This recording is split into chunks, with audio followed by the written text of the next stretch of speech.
ਦੱਖਣੀ ਓਅੰਕਾਰ ਬਾਣੀ ਦੀ ਚੱਲ ਰਹੀ ਲੜੀਵਾਰ ਕਥਾ।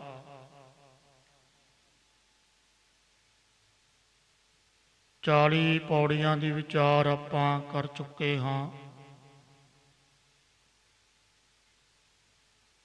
41ਵੀਂ ਪੌੜੀ ਦੀ ਪ੍ਰਾਰੰਭਤਾ ਹੈ। ਗੁਰੂ ਨਾਨਕ ਦੇਵ ਮਹਾਰਾਜ ਜੀ ਨੂੰ ਨਰਮਦਾ ਦਰਿਆ ਦੇ ਕੰਢੇ ਤੇ ਪੰਡਤ ਨਿਮਰਤਾ ਪੂਰਵਕ ਬੇਨਤੀਆਂ ਕਰਕੇ ਆਪਣੇ ਮਨ ਦੇ ਸ਼ੰਕੇ ਨਿਵਰਤ ਕਰਵਾ ਰਹੇ ਹਨ।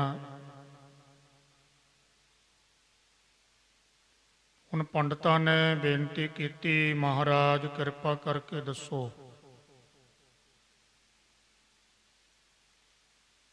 ਇਹ ਪੂਰਾ ਸੰਸਾਰ, ਪੂਰੀ ਸ੍ਰਿਸ਼ਟੀ, ਪੂਰਾ ਬ੍ਰਹਿਮੰਡ, ਬ੍ਰਹਿਮੰਡ ਦੇਸ਼ ਰੂਪ ਹੈ, ਸੰਸਾਰ ਦੇਸ਼ ਰੂਪ ਹੈ। ਬ੍ਰਹਿਮੰਡ ਦੇ ਵਿੱਚ ਦ੍ਰਿਸ਼ਟਮਾਨ ਜੋ ਕੁਝ ਦਿਸ ਰਿਹਾ, ਸਮੂਹ ਧਰਤੀਆਂ, ਸਮੂਹ ਤਾਰੇ, ਸਮੂਹ ਆਕਾਸ਼, ਸਮੂਹ ਚੰਦਰਮੇ, ਸਮੂਹ ਸੂਰਜ,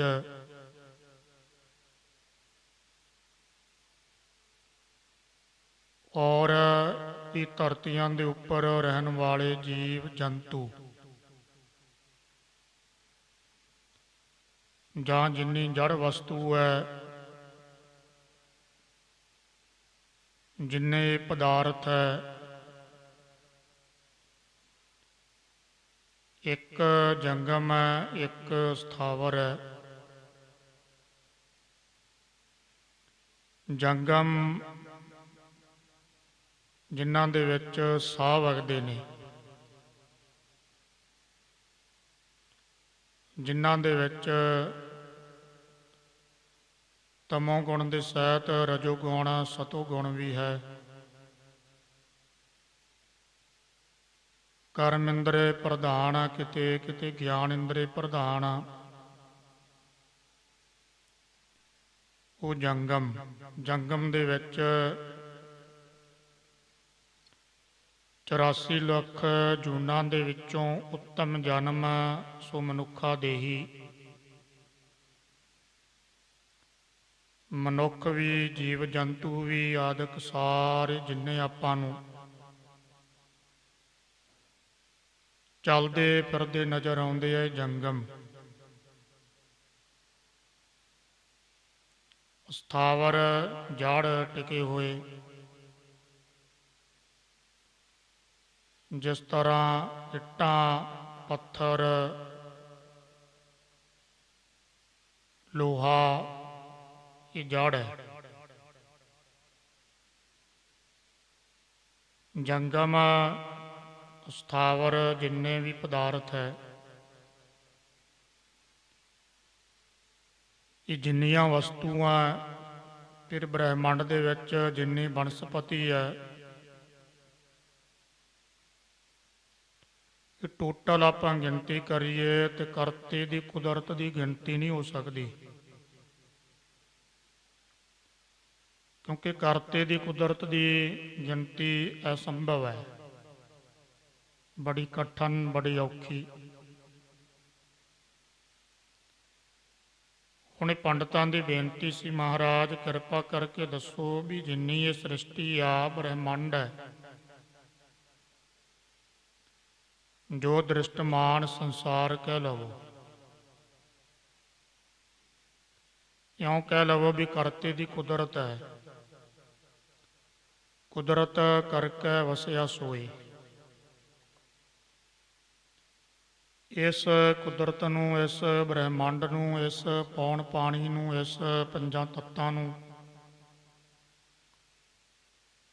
ਪੰਜਾਂ ਤੱਤਾਂ ਦੁਆਰਾ ਪੰਜੀ ਪ੍ਰਕਿਰਤੀ ਹੋ ਕੇ ਜਿਹੜੇ ਸਰੀਰ ਬਣੇ ਆ, ਇਹਨਾਂ ਨੂੰ ਬਣਾਉਣ ਵਾਲਾ ਕੌਣ ਹੈ?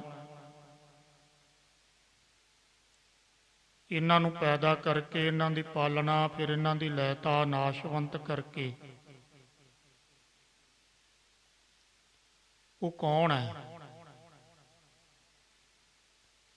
ਇਹ ਸਵਾਲ ਸੀਗਾ ਪੰਡਤ ਦਾ। ਦੱਖਣੀ ਓਅੰਕਾਰ ਦੀ ਬਾਣੀ, ਕਿਉਂਕਿ ਪੰਡਤ ਵਾਰ-ਵਾਰ ਆਪਣੇ ਮਨਾਂ ਦੇ ਸ਼ੰਕੇ ਨਿਵਰਤ ਕਰਨ ਦੇ ਲਈ ਸਤਿਗੁਰਾਂ ਨੂੰ ਬੇਨਤੀ ਪੂਰਵਕ ਕਈ ਸਵਾਲ ਕਰ ਰਹੇ ਨੇ। ਮਹਾਰਾਜ ਉਹਨਾਂ ਦੇ ਸਵਾਲਾਂ ਦਾ ਜਵਾਬ ਤੁਰ ਕੀ ਬਾਣੀ ਆਈ, ਤਿਨ ਸਗਲੀ ਚਿੰਤ ਮਟਾਈ। ਬਾਣੀ ਪ੍ਰਭ ਕੀ ਸਭ ਕੋ ਬੋਲੈ, ਆਪ ਅਡੋਲ ਨਾ ਕਬਹੂ ਡੋਲੈ। ਬਾਣੀ ਦੇ ਰਾਹੀਂ ਹਜ਼ੂਰ ਰਹਿਮਤ ਕਰ ਰਹੇ ਨੇ, ਬਖਸ਼ਿਸ਼ ਕਰ ਰਹੇ ਨੇ।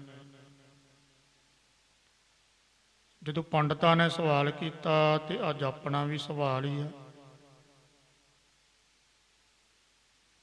ਗੁਰੂ ਨਾਨਕ ਸਾਨੂੰ ਵੀ ਕਿਰਪਾ ਕਰਕੇ ਦੱਸੋ। ਫਿਰ ਮਹਾਰਾਜ ਨੇ 41ਵੀਂ ਪੌੜੀ ਦੱਖਣੀ ਓਅੰਕਾਰ ਦੇ ਵਿੱਚ ਉਚਾਰਨ ਕੀਤੀ। ਮਹਾਰਾਜ ਕਹਿਣ ਲੱਗੇ, ਪੰਡਤ ਜੀ, ਭੰਨ ਭੰਨ ਘੜੀਐ, ਘੜ ਘੜ ਭਜੈ, ਟਾਹੇ ਉਸਾਰੈ, ਉਸਰੇ ਟਾਹ। ਹਜ਼ੂਰ ਨੇ ਦੁਨਿਆਵੀ ਦਲੀਲ ਦੇ ਨਾਲ ਇਹਦੇ ਵਿੱਚ ਸਮਝਾਇਆ। ਮਹਾਰਾਜ ਕਹਿਣ ਲੱਗੇ, ਦੇਖੋ, ਮੂਰਤੀਕਾਰ ਮੂਰਤੀ ਬਣਾਉਂਦਾ, ਮਿੱਟੀ ਨੂੰ ਗੁੰਨ ਲੈਂਦਾ, ਮਿੱਟੀ ਦਾ ਗਾਰਾ ਬਣਾ ਲੈਂਦਾ। ਗਾਰਾ ਬਣਾ ਕੇ ਉਸ ਉਪਾਦਾਨ ਮਿੱਟੀ ਦੇ ਵਿੱਚੋਂ ਕਰਤਾ ਆਪ ਹੋ ਕੇ, ਉਪਾਦਾਨ ਮਿੱਟੀ ਦੇ ਵਿੱਚੋਂ ਮੂਰਤੀਕਾਰ ਕਰਤਾ ਆਪ ਹੋ ਕੇ ਫਿਰ ਮੂਰਤੀ ਕ੍ਰਿਤ ਬਣਾ ਦਿੰਦਾ। ਸੰਖੇਪ ਜੀ ਬੇਨਤੀ ਕਰ ਦੇਵਾਂ, ਮਿੱਟੀ ਦਾ ਢੇਰ, ਇਸ ਨੂੰ ਉਪਾਦਾਨ ਕਹਿ ਲਵੋ। ਢੇਰ ਦੇ ਵਿੱਚੋਂ ਮੂਰਤੀ ਬਣਾਉਣ ਵਾਲਾ, ਮੂਰਤੀਕਾਰ, ਉਸ ਨੂੰ ਕਰਤਾ ਕਹਿ ਲਵੋ। ਉਸ ਤੋਂ ਬਾਅਦ ਜਦੋਂ ਮੂਰਤੀ ਆਦਿਕ ਬਣ ਗਈ, ਉਹਨੂੰ ਕ੍ਰਿਤ ਕਹਿ ਲਵੋ, ਕਿਰਿਆ ਕਹਿ ਲਵੋ। ਇਹ ਤਿੰਨ ਹੋ ਗਏ, ਉਪਾਦਾਨ, ਕ੍ਰਿਤ, ਕਰਤਾ, ਯਾਨੀ ਕਾਰਨ, ਕ੍ਰਿਤ, ਕਰਤਾ। ਫਿਰ ਉਹ ਮੂਰਤੀ ਨੂੰ ਢਾਹ ਵੀ ਦਿੰਦਾ ਬੰਦਾ। ਢਾਹ ਕੇ ਵਧੀਆ ਨਹੀਂ ਬਣੀ, ਇਹ ਦਲੀਲ ਹੈ। ਮੂਰਤੀਕਾਰ ਨੂੰ ਮੂਰਤੀ ਵਧੀਆ ਨਹੀਂ ਲੱਗੀ, ਉਸਨੇ ਕੀ ਕਰਨਾ? ਮੂਰਤੀ ਨੂੰ ਭੰਨ ਕੇ, ਢਾਹ ਕੇ, ਖਤਮ ਕਰਕੇ ਦੁਬਾਰਾ ਫਿਰ ਉਸ ਮਿੱਟੀ ਨੂੰ ਹੀ ਗੁੰਨ ਕੇ ਫਿਰ ਉਸ ਮਿੱਟੀ ਦੇ ਵਿੱਚੋਂ ਫਿਰ ਮੂਰਤੀ ਬਣਾ ਦਿੰਦਾ। ਜਾਂ ਦੂਜੀ ਦਲੀਲ, ਬੱਚਿਆਂ ਨੂੰ ਦੇਖਿਆ ਖੇਡਦਿਆਂ ਹੋਇਆਂ ਨੂੰ ਨਾ, ਬੱਚੇ ਕੀ ਕਰਦੇ ਆ? ਖੇਡਦੇ ਖੇਡਦੇ ਘਰ ਬਣਾਉਂਦੇ ਆ। ਜਦੋਂ ਘਰ ਬਣਾਉਂਦੇ ਆ, ਘਰ ਦੇ ਵਿੱਚ ਉਹਨਾਂ ਦੀ ਸੁਰਤ, ਉਹਨਾਂ ਦਾ ਟਿਕਾਓ, ਉਹਨਾਂ ਦਾ ਮਨ, ਬੁੱਧੀ, ਚਿੱਤ ਪੂਰਾ ਘਰ ਬਣਾਉਣ ਦੇ ਵਿੱਚ ਤਦਾਕਾਰ ਹੁੰਦਾ। ਤਦਾਕਾਰ ਤੋਂ ਅਰਥ ਵੀ ਇੱਕ ਮਿਕ ਹੁੰਦਾ। ਬੱਚੇ ਬੜੇ ਸ਼ੌਂਕ ਦੇ ਨਾਲ, ਜਿੰਨਾ ਚਿਰ ਘਰ ਬਣਦਾ, ਨਿਆਣੇ ਖੇਡਦੇ ਵੇਖਿਓ ਤੁਸੀਂ,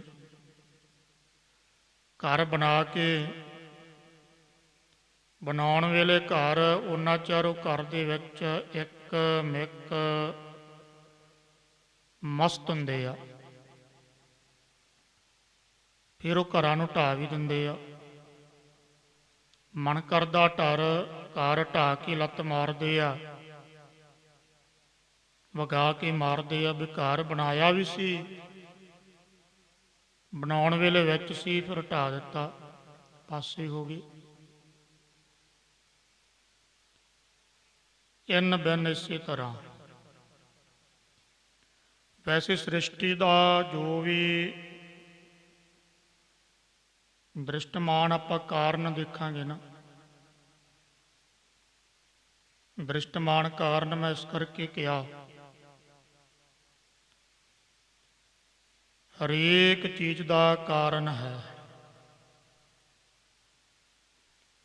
ਦ੍ਰਿਸ਼ਟਮਾਨ ਕਾਰਨ ਲੋਹੇ ਦੇ ਬਰਤਨਾਂ ਦਾ ਕਾਰਨ ਲੋਹਾਰ ਹੋ ਗਿਆ, ਸੁਨਿਆਰੇ ਦਾ ਸਿਉਣੇ ਦਾ ਸੁਨਿਆਰਾ ਹੋ ਗਿਆ ਆਦਿਕ। ਇਹ ਤੁਸੀਂ ਦੇਖ ਲਓ, ਹਰੇਕ ਚੀਜ਼ ਨੂੰ ਬਣਾਉਂਦੇ ਆ, ਬਣਾ ਕੇ ਫਿਰ ਢਾਹ ਦਿੰਦੇ ਆ। ਜੋ ਮੂਲ ਹੁੰਦਾ, ਮੂਲ ਵਿੱਚੋਂ ਫਿਰ ਬਣਾ ਲੈਂਦੇ ਆ। ਔਰ ਇੱਕ ਗੱਲ ਹੋਰ ਯਾਦ ਰੱਖਿਓ,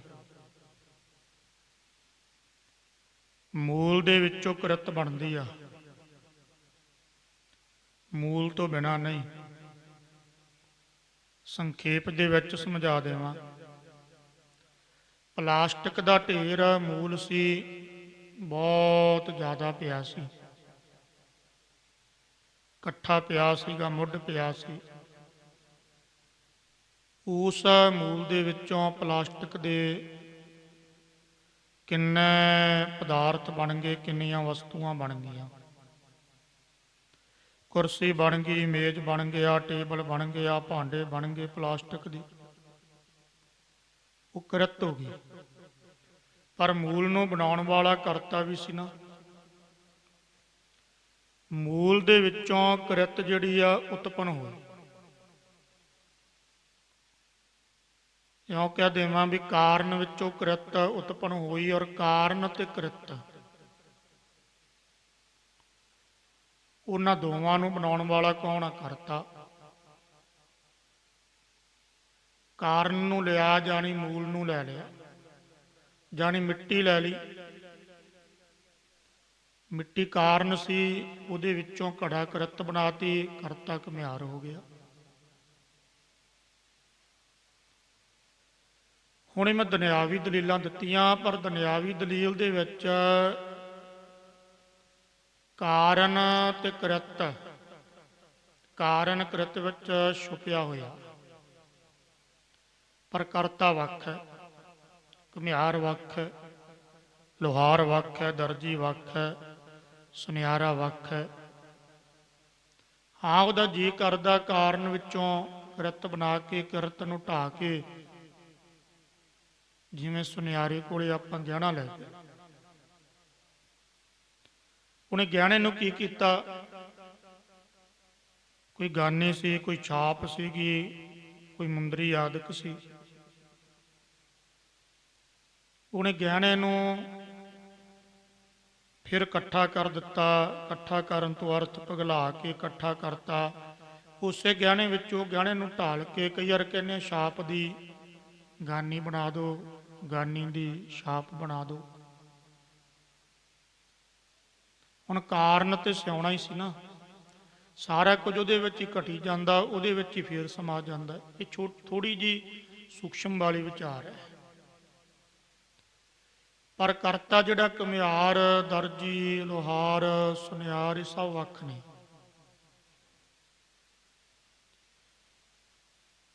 ਪਰਮਾਤਮਾ ਕਰਤੇ ਤੋਂ, ਵਾਹਿਗੁਰੂ ਕਿਰਤ ਤੋਂ ਵੱਖ ਨਹੀਂ। ਉਹਨੇ ਕਿਰਤ ਬਣਾਈ,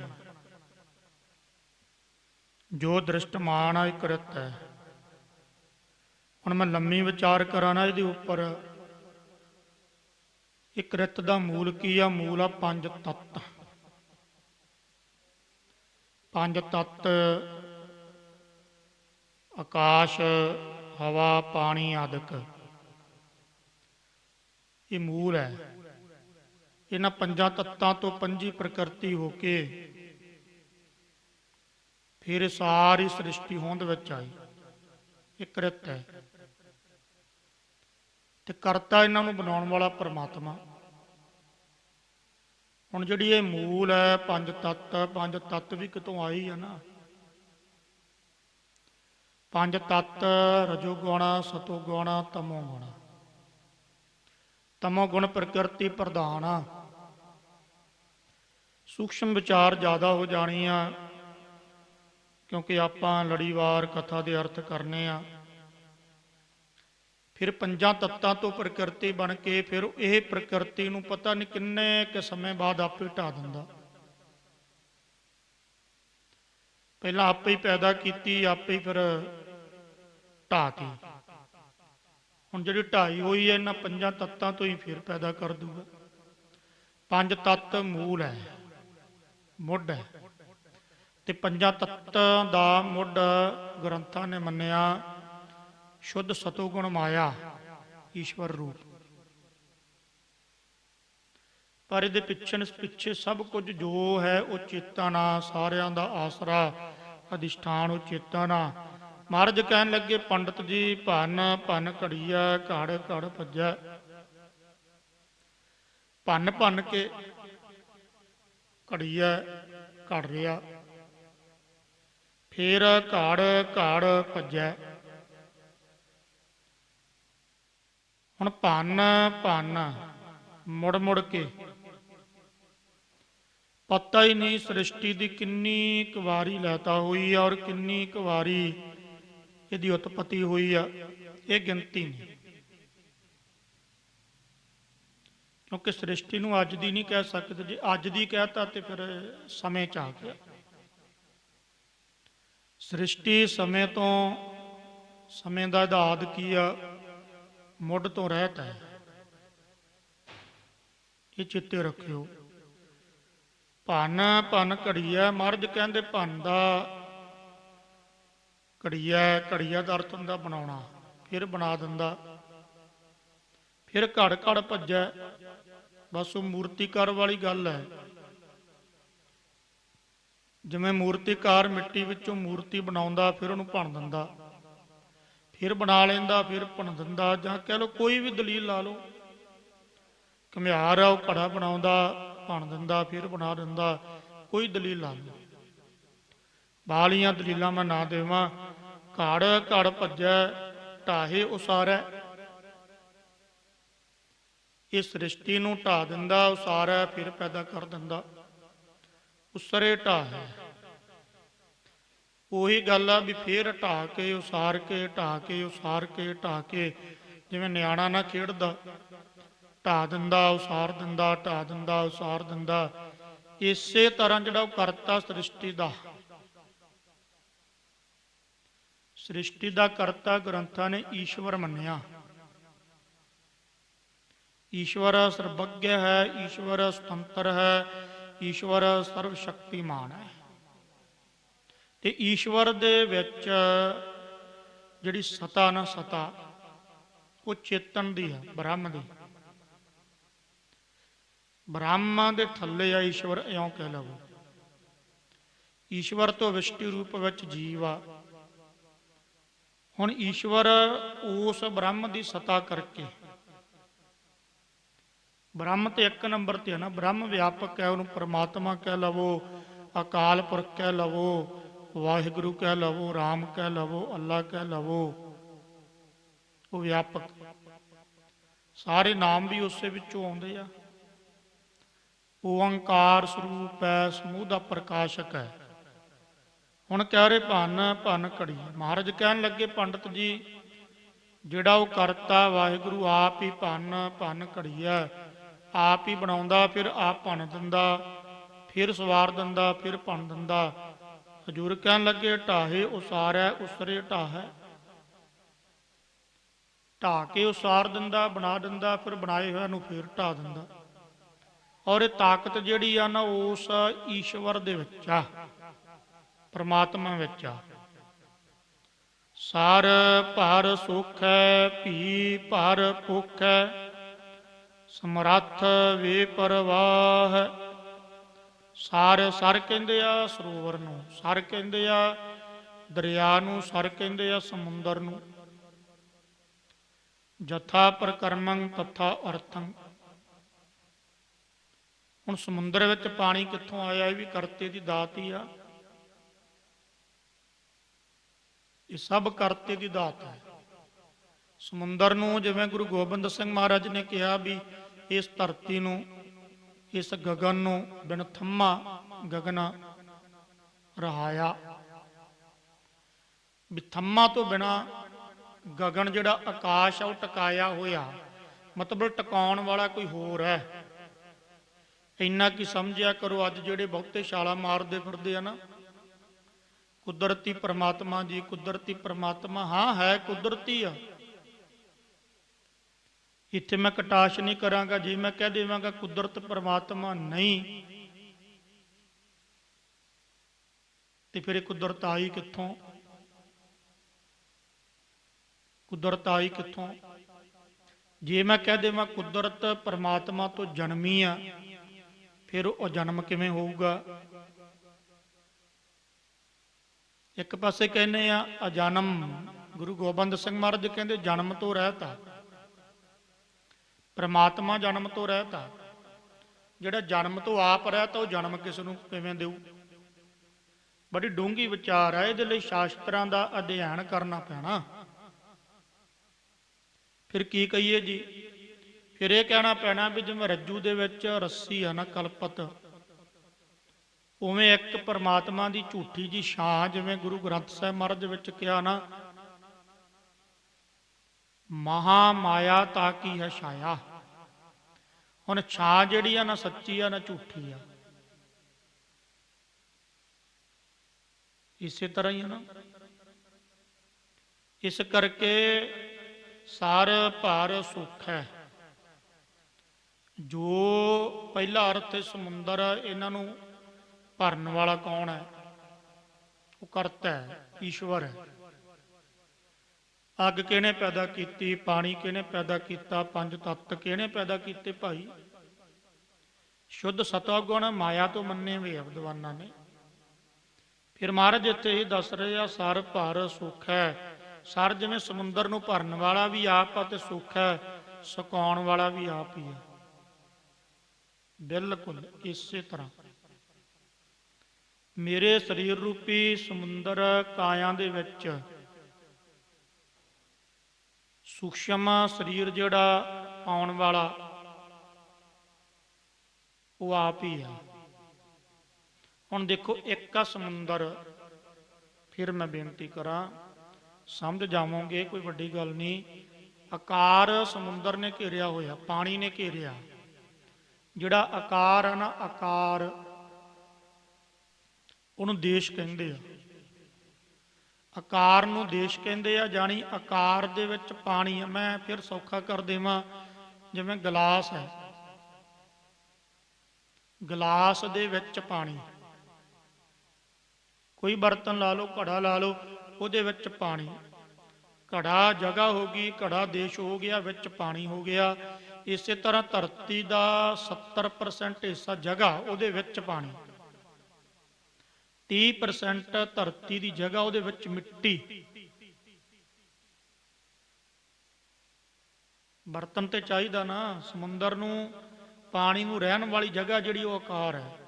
ਹੁਣ ਮੇਰਾ ਸਰੀਰ 5 ਫੁੱਟ ਦਾ, 6 ਫੁੱਟ ਦਾ, ਇਹ ਆਕਾਰ ਹੈ ਸਰੀਰ। ਇਹਦੇ ਵਿੱਚ ਸੂਖਸ਼ਮ ਹੈ, ਜੋ ਬੋਲਦਾ, ਚੱਲਦਾ ਫਿਰਦਾ, ਗੱਲਾਂ ਕਰਦਾ, ਉਹ ਸੂਖਸ਼ਮ। ਜਾਣੀ ਸਰੀਰ ਸਮੁੰਦਰ ਹੋ ਗਿਆ, ਕਾਇਆ ਸਮੁੰਦਰ ਹੋ ਗਈ, ਵਿੱਚ ਜਿਹੜਾ ਸੂਖਸ਼ਮ ਆ ਉਹ ਪਾਣੀ ਹੋ ਗਿਆ। ਸੂਖਸ਼ਮ ਪਾਣੀ ਰੂਪ ਹੈ। ਪਾਣੀ ਰੂਪ ਸੂਖਸ਼ਮ ਨੂੰ ਸਮੁੰਦਰ ਰੂਪ ਸਥੂਲ ਦੇ ਵਿੱਚ ਭਰਨ ਵਾਲਾ ਉਹ ਕਰਤਾ ਆਪ ਹੈ। ਫਿਰ ਇਹਦੇ ਵਿੱਚੋਂ ਆਪ ਹੀ ਉਹ ਕੱਢ ਲੈਂਦਾ ਸਭ ਕੁਝ। ਹੰਸ ਉਡਾਰੀ ਮਾਰਦਾ, ਚੱਲ ਜਾਂਦਾ, ਸੁੱਕ ਜਾਂਦਾ। ਇਹ ਸਰੀਰ ਰੂਪੀ ਸਮੁੰਦਰ। ਕਾਇਆ ਰੂਪੀ ਵੇਖੋ, ਜਿਵੇਂ ਦਰਿਆ ਜਾਂ ਛੱਪੜ ਕਹਿ ਲਵੋ, ਸੌਖਾ ਜਿਹਾ ਸਮਝਾ ਦੇਵਾਂ। ਛੱਪੜ ਸੁੱਕ ਗਿਆ, ਬਿਲਕੁਲ ਸੁੱਕ ਗਿਆ। ਛੱਪੜ ਤਾਂ ਹੈ ਨਾ, ਜਦੋਂ ਪਾਣੀ ਨਹੀਂ ਹੁੰਦਾ ਆਪਾਂ ਕਹਿੰਦੇ ਛੱਪੜ ਹੈ।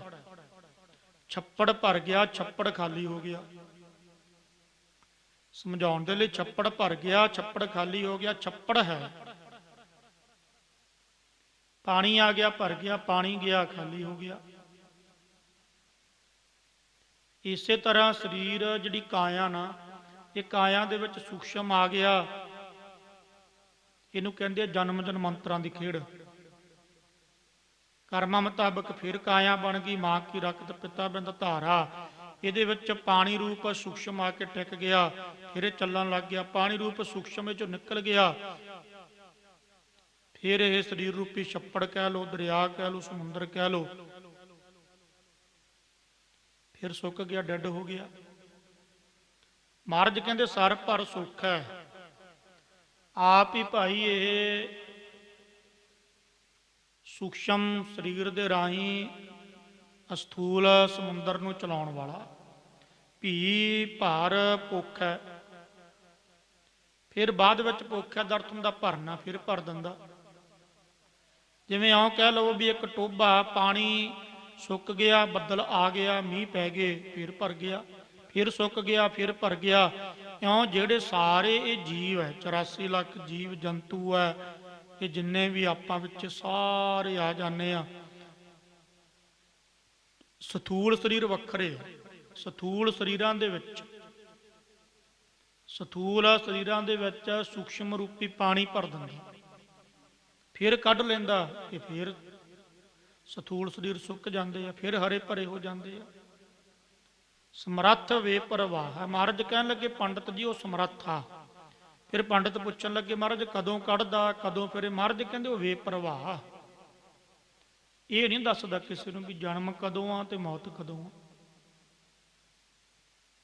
ਵੇ ਪ੍ਰਵਾਹ ਹੀ ਆ ਨਾ, ਪਤਾ ਨਹੀਂ ਕਦੋਂ ਤੁਰਿਆ ਜਾਂਦਾ। ਕਈਆਂ ਦੀ ਮੈਂ ਦੇਖੀ, ਆਪਾਂ ਦੇਖਦੇ ਐਵੇਂ ਹੰਕਾਰ ਵਿੱਚ ਫੁਰ ਫੁਰ ਕਰਦੇ ਫਿਰਦੇ ਆ, ਤੁਰਿਆ ਜਾਂਦਿਆਂ ਦੀ ਕਈ ਵਾਰ ਹਵਾ ਕੱਢ ਦਿੰਦਾ, ਬੰਦਾ ਡਿੱਗ ਪੈਂਦਾ, ਬਸ ਸਮਝ ਲਓ ਸੁੱਕ ਗਿਆ। ਫਿਰ ਜਾਨ ਵੀ ਪਾ ਦਿੰਦਾ। ਕਰਤਾ ਤੇ ਇਸ ਤਰ੍ਹਾਂ ਦਾ ਭਾਈ ਉਹ ਜਿਹਦੇ ਵਿੱਚ ਮਰਜ਼ੀ ਜਾਨ ਪਾ ਦੇਵੇ। ਮਰਿਆਂ 'ਚ ਵੀ ਜਾਨ ਪਾਈ ਆ, ਜਿਹੜੇ ਮਰੇ ਆ ਮਰਿਆਂ 'ਚ ਵੀ ਜਾਨ ਪਾ ਦਿੰਦਾ। ਗੁਰੂ ਨਾਨਕ ਨੇ ਹਾਥੀ ਮਰ ਗਿਆ, ਮਰੇ ਹੋਏ ਹਾਥੀ ਨੂੰ ਦਿੱਲੀ ਦੇ ਵਿੱਚ ਜਿਉਂਦਾ ਕਰਤਾ। ਇੱਕ ਸਾਖੀ ਨਹੀਂ, ਬੇਅੰਤ ਸਾਖੀਆਂ ਆਉਂਦੀਆਂ ਇਹੋ ਜਿਹੀਆਂ। ਮਰਿਆਂ ਵਿੱਚ ਤਾਕਤ ਪਾਉਣੀ, ਫਿਰ ਮਾਰ ਦੇਣਾ, ਫਿਰ ਤਾਕਤ ਪਾ ਦੇਣੀ, ਇਹ ਬੇਪਰਵਾਹ। ਉਹ ਬੇਪਰਵਾਹ ਦੇ ਹੱਥ ਵਿੱਚ ਕਦੋਂ ਉਹਨੇ ਜਿੰਦਾ ਕਰ ਦੇਣਾ, ਕਦੋਂ ਉਹਨੇ ਮਾਰ ਦੇਣਾ, ਕਿੱਧਰ ਲਈ ਫਿਰਨਾ, ਇਹ ਸਭ ਸਤਾ ਉਹਦੀ ਆ। ਭਰਮ ਭੁਲਾਨੇ ਭਏ ਦੀਵਾਨੇ, ਵਿਨ ਭਾਗਾ ਕਿਆ ਪਾਈਐ। ਗੁਰਮੁਖ ਗਿਆਨ ਡੋਰੀ ਪ੍ਰਭ ਪਕੜੀ, ਜਿਨ ਖਿੰਚੈ ਤਿਨ ਜਾਈਐ। ਮਹਾਰਾਜ ਕਹਿਣ ਲੱਗੇ ਪੰਡਤ ਜੀ ਭਰਮ ਭੁਲਾਨੇ ਭਏ ਦੀਵਾਨੇ। ਭਰਮਾਂ ਦੇ ਵਿੱਚ ਇਹ 84 ਲੱਖ ਜੀਵ ਜੰਤੂ ਵਿੱਚ ਮਨੁੱਖ ਆ ਗਿਆ। ਹਾਂ, ਇੱਕ ਮਨੁੱਖ ਕੋਲੇ ਅਧਿਕਾਰ ਆ। ਮੈਂ ਫਿਰ ਬੇਨਤੀ ਕਰਾਂ, ਮਨੁੱਖ ਕੋਲੇ ਅਧਿਕਾਰ ਇਹ ਆ ਵੀ ਉਹ ਪਰਮਾਤਮਾ ਰੂਪ ਹੋ ਜਾਂਦਾ। ਮੈਂ ਇੱਕ ਦਿਨ ਅੱਗੇ ਵੀ ਬੇਨਤੀ ਕੀਤੀ ਸੀ, ਮਨੁੱਖ ਦੇ ਉੱਪਰ ਵੀ ਕਿਰਪਾ ਉਸ ਗੁਰੂ ਦੀ ਹੁੰਦੀ ਆ, ਉਸ ਵਾਹਿਗੁਰੂ ਦੀ ਹੁੰਦੀ ਆ। ਪਰ ਜਿਹੜੇ ਜੀਵ ਜੰਤੂ ਦੂਜੇ ਆ, ਹਾਥੀ ਕਹਿ ਲਵੋ, ਸ਼ੇਰ ਆਦਿਕ ਜਿੰਨੇ ਵੀ ਆ, ਉਹ ਮੈਂ ਗਿਣਤੀ ਤਾਂ ਹੋਣੀ ਨਹੀਂ ਨਾ ਜੀਵ ਜੰਤੂਆਂ ਦੀ, ਉਹਨਾਂ ਦੇ ਉੱਪਰ ਵਿਸ਼ੇਸ਼ ਕਰਕੇ ਜਿਸ ਵੇਲੇ ਉਹ ਕਿਰਪਾ ਕਰਦਾ, ਵਿਸ਼ੇਸ਼ ਕਦੇ ਕਦਾਈ ਇਹ ਕਿਰਪਾ ਹੁੰਦੀ ਆ, ਕਦੇ ਕਦਾਈ। ਜਿਵੇਂ ਗੁਰੂ ਗੋਬਿੰਦ ਸਿੰਘ ਮਹਾਰਾਜ ਨੇ ਸਹੇ ਦੇ ਉੱਪਰ ਕੀਤੀ, ਛੇਵੇਂ ਪਾਤਸ਼ਾਹ ਨੇ ਸੱਪ ਦੇ ਉੱਪਰ ਕੀਤੀ, ਗੁਰੂ ਗੋਬਿੰਦ ਸਿੰਘ ਮਹਾਰਾਜ ਨੇ ਆਪਣੇ ਮੁਕਤਸਰ ਸਾਹਿਬ ਦੇ ਲਾਗੇ ਘੋਗੜਾਂ ਉੱਪਰ ਕੀਤੀ, ਮਹਾਰਾਜ ਨੇ ਕਾਵਾਂ ਉੱਪਰ ਕੀਤੀ। ਨਹੀਂ ਤਾਂ ਮੇਰੇ ਖਿਆਲ ਦੇ ਵਿੱਚ ਇਹ ਦਲੀਲ ਆਪਾਂ ਨੂੰ ਲੈਣੀ ਪੈਣੀ ਹੈ। ਇਹਦੇ ਵਿੱਚ ਕੋਈ ਉਹ ਗੱਲ ਨਹੀਂ ਵੀ ਮਨੁੱਖ ਜਿਹੜਾ ਨਾ, ਮਨੁੱਖ ਨੂੰ ਅਧਿਕਾਰ ਬਹੁਮਤ ਵਿੱਚ ਆ, ਬਹੁਤ ਜ਼ਿਆਦਾ ਅਧਿਕਾਰ, ਕਿਉਂਕਿ ਮਨੁੱਖ ਦਾ ਮਾਨਸ ਜਨਮ ਸਾਰੀਆਂ ਜੂਨੀਆਂ ਵਿੱਚੋਂ ਉੱਤਮ ਹੈ। ਇਹ ਗੱਲ ਚੇਤੇ ਰੱਖਿਓ, ਮਨੁੱਖਾ ਜਨਮ ਉੱਤਮ ਨਾ।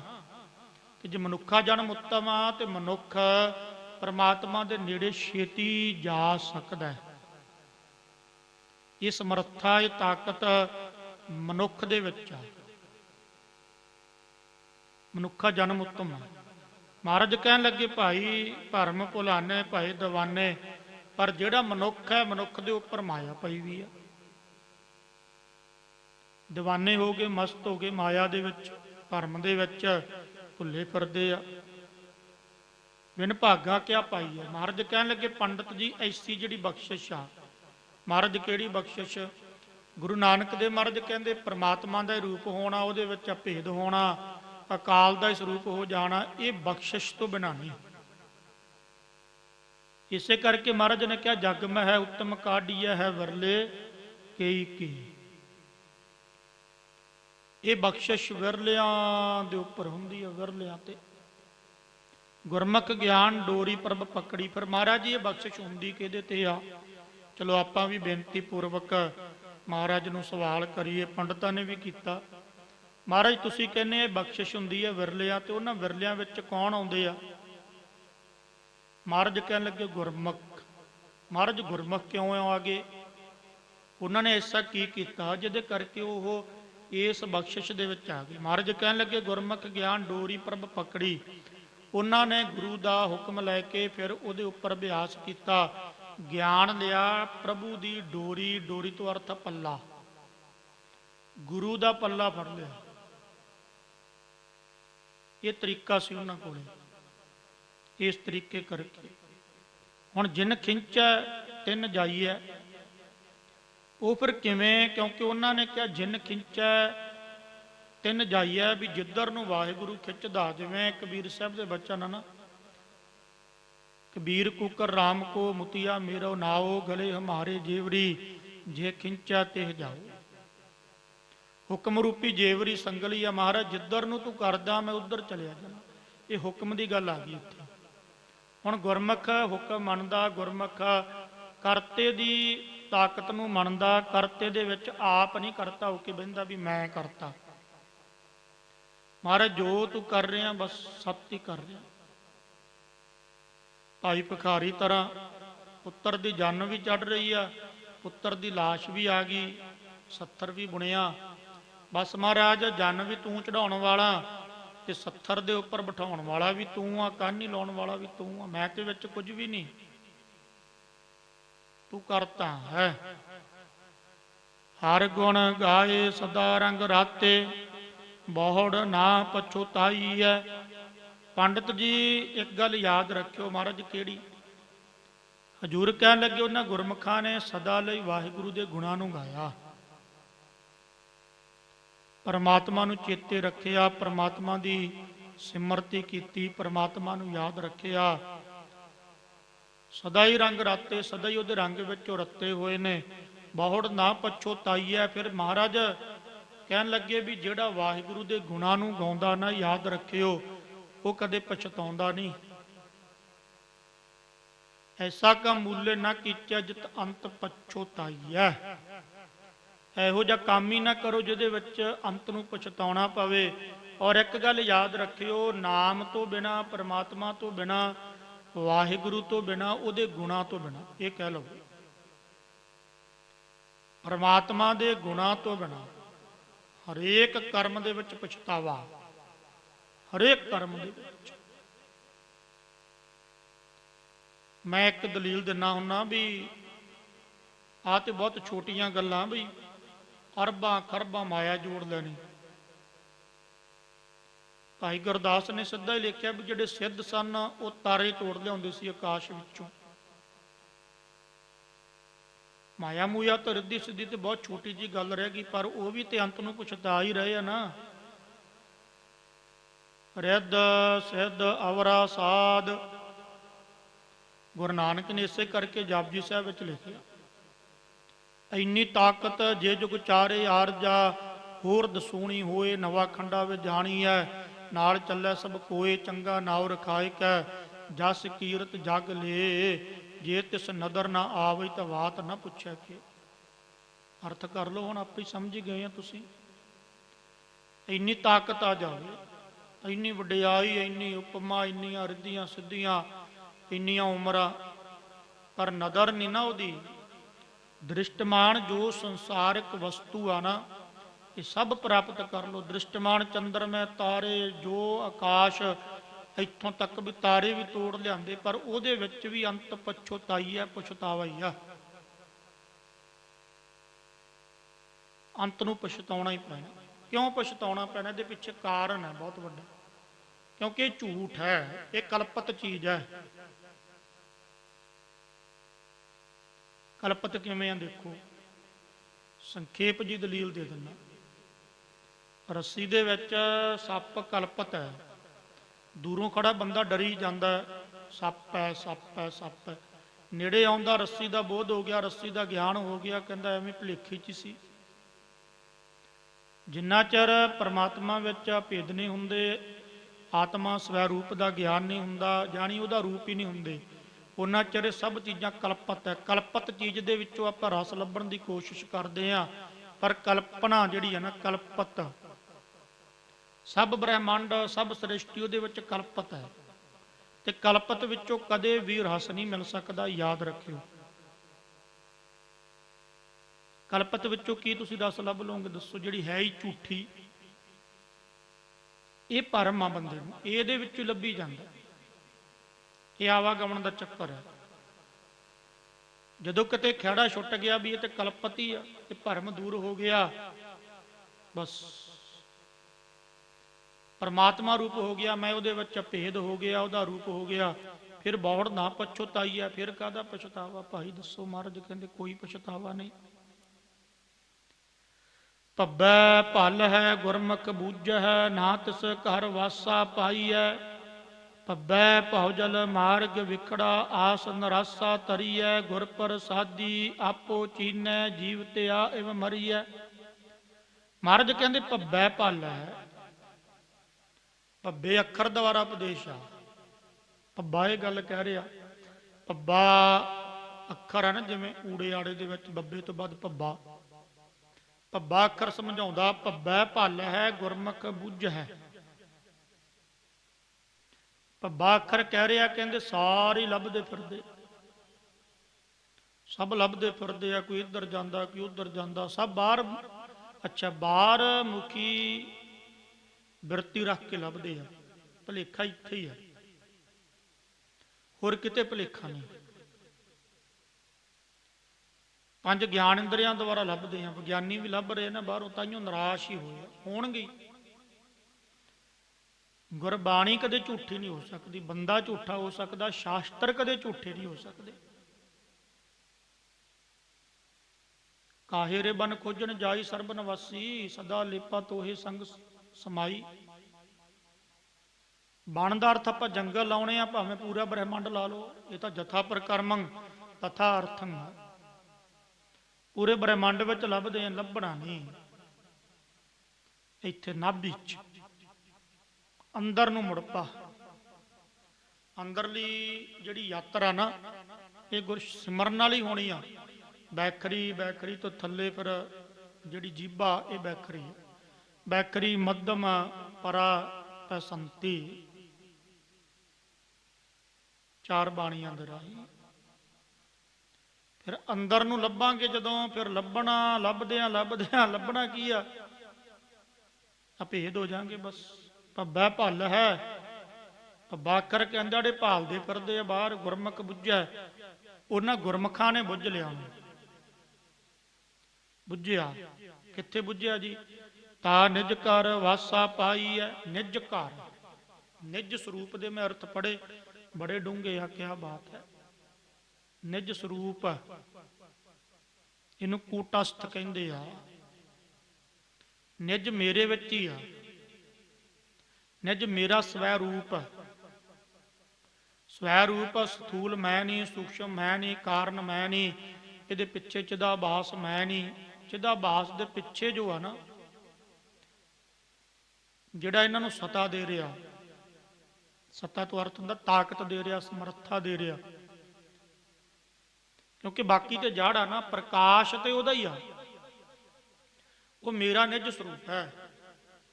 ਜਦੋਂ ਪ੍ਰਕਾਸ਼ ਨੂੰ ਲੱਭ ਲਿਆ, ਬਸ ਫਿਰ ਬਣ ਗਈ ਖੇਡ। ਨਿਜ ਘਰ ਵਾਸਾ ਪਾਈ ਹੈ। ਮਹਾਰਾਜ ਕਹਿਣ ਲੱਗੇ ਫਿਰ ਹਿਰਦੇ ਰੂਪੀ ਘਰ ਦੇ ਵਿੱਚ ਟਿਕ ਗਿਆ। ਭੱਬੈ ਭੌਜਲ ਮਾਰਗ ਵਿਖੜਾ ਆਸ ਨਰਾਸਾ ਤਰੀ ਹੈ। ਪੰਡਤ ਕਹਿਣ ਲੱਗਾ ਮਹਾਰਾਜ ਜੀ ਇਹ ਮਾਰਗ ਸੌਖਾ। ਮਹਾਰਾਜ ਥੋੜੇ ਜੱਸੇ। ਮਹਾਰਾਜ ਕਹਿੰਦੇ ਦੇਖੋ ਪੰਡਤ ਜੀ, ਕਹਿਣ ਮਾਤਰ ਸੌਖਾ, ਕਮਾਈ ਮਾਤਰ ਔਖਾ ਹੈ। ਪਰ ਜੇ ਕਮਾਈ ਕਰਾਂਗੇ ਤੇ ਫੇਰ ਹੀ ਹੈ। ਇੱਕ ਗੱਲ ਯਾਦ ਰੱਖਿਓ, ਜਿੰਨਾ ਚਿਰ ਤੁਰਦੇ ਨਹੀਂ ਫਿਰ ਦੁਖੀ ਵੀ ਹੁੰਦੇ ਰਵਾਂਗੇ। ਦੁਖੀ ਹੁੰਦੇ ਹੀ ਆ। ਉਸ ਤੋਂ ਬਿਨਾਂ ਇਹ ਜੜ ਵਸਤੂਆਂ ਦੇ ਵਿੱਚੋਂ ਸੁੱਖ ਲੱਭਦੇ ਆ, ਜੜ ਵਸਤੂਆਂ ਵਿੱਚੋਂ ਸੁੱਖ ਨਹੀਂ ਲੱਭਣਾ। ਮਹਾਰਾਜ ਕਹਿਣ ਲੱਗੇ ਆ ਭਾਈ, ਕਹਿੰਦੇ ਭੱਬੈ ਅੱਖਰ ਕਹਿੰਦਾ ਭੌਜਲ ਮਾਰਗ ਵਿਖੜਾ। ਇਹ ਭੌਜਲ ਸੰਸਾਰ ਦਾ ਜਿਹੜਾ ਮਾਰਗ ਆ ਨਾ, ਇਹ ਡਰਾਉਣ ਵਾਲਾ, ਆਵਾਗਮਨ ਦੇ ਚੱਕਰ ਵਾਲਾ, ਇਹ ਬੜਾ ਵਿਖੜਾ ਭਾਵ ਕੇ ਇਦਾਂ ਕਹਿ ਲਵੋ ਵੀ ਡਰਾਉਣ ਵਾਲਾ ਹੈ। ਆਸ ਨਰਾਸਾ ਤਰੀ ਹੈ। ਆਸ ਨਰਾਸਾ, ਆਸਾਂ ਤੋਂ ਨਰ ਪਲਸ ਆਸ, ਆਸਾਂ ਤੋਂ ਰਹਿਤ ਹੋ ਜਾ। ਆਸ ਨਰਾਸਾ ਤਰੀਏ ਦਾ ਬੜਾ ਪਿਆਰਾ ਅਰਥ ਹੋ ਸਕਦਾ। ਦੂਜਾ, ਆਸ ਰੱਖ,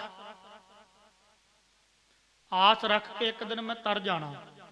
ਇਹ ਆਸ ਛੱਡੀ ਨਾ, ਇਹ ਆਸ ਰੱਖੀ ਵੀ ਇੱਕ ਦਿਨ ਮੈਂ ਤਰ ਜਾਣਾ। ਵੀ ਤੁਰਿਆ ਜਾ, ਬੰਦਗੀ ਵੱਲ ਤੁਰ, ਨਾਮ ਵੱਲ ਤੁਰ, ਸਿਮਰਨ ਵੱਲ ਤੁਰ, ਸ਼ੁਭ ਗੁਣਾਂ ਵੱਲ ਤੁਰ।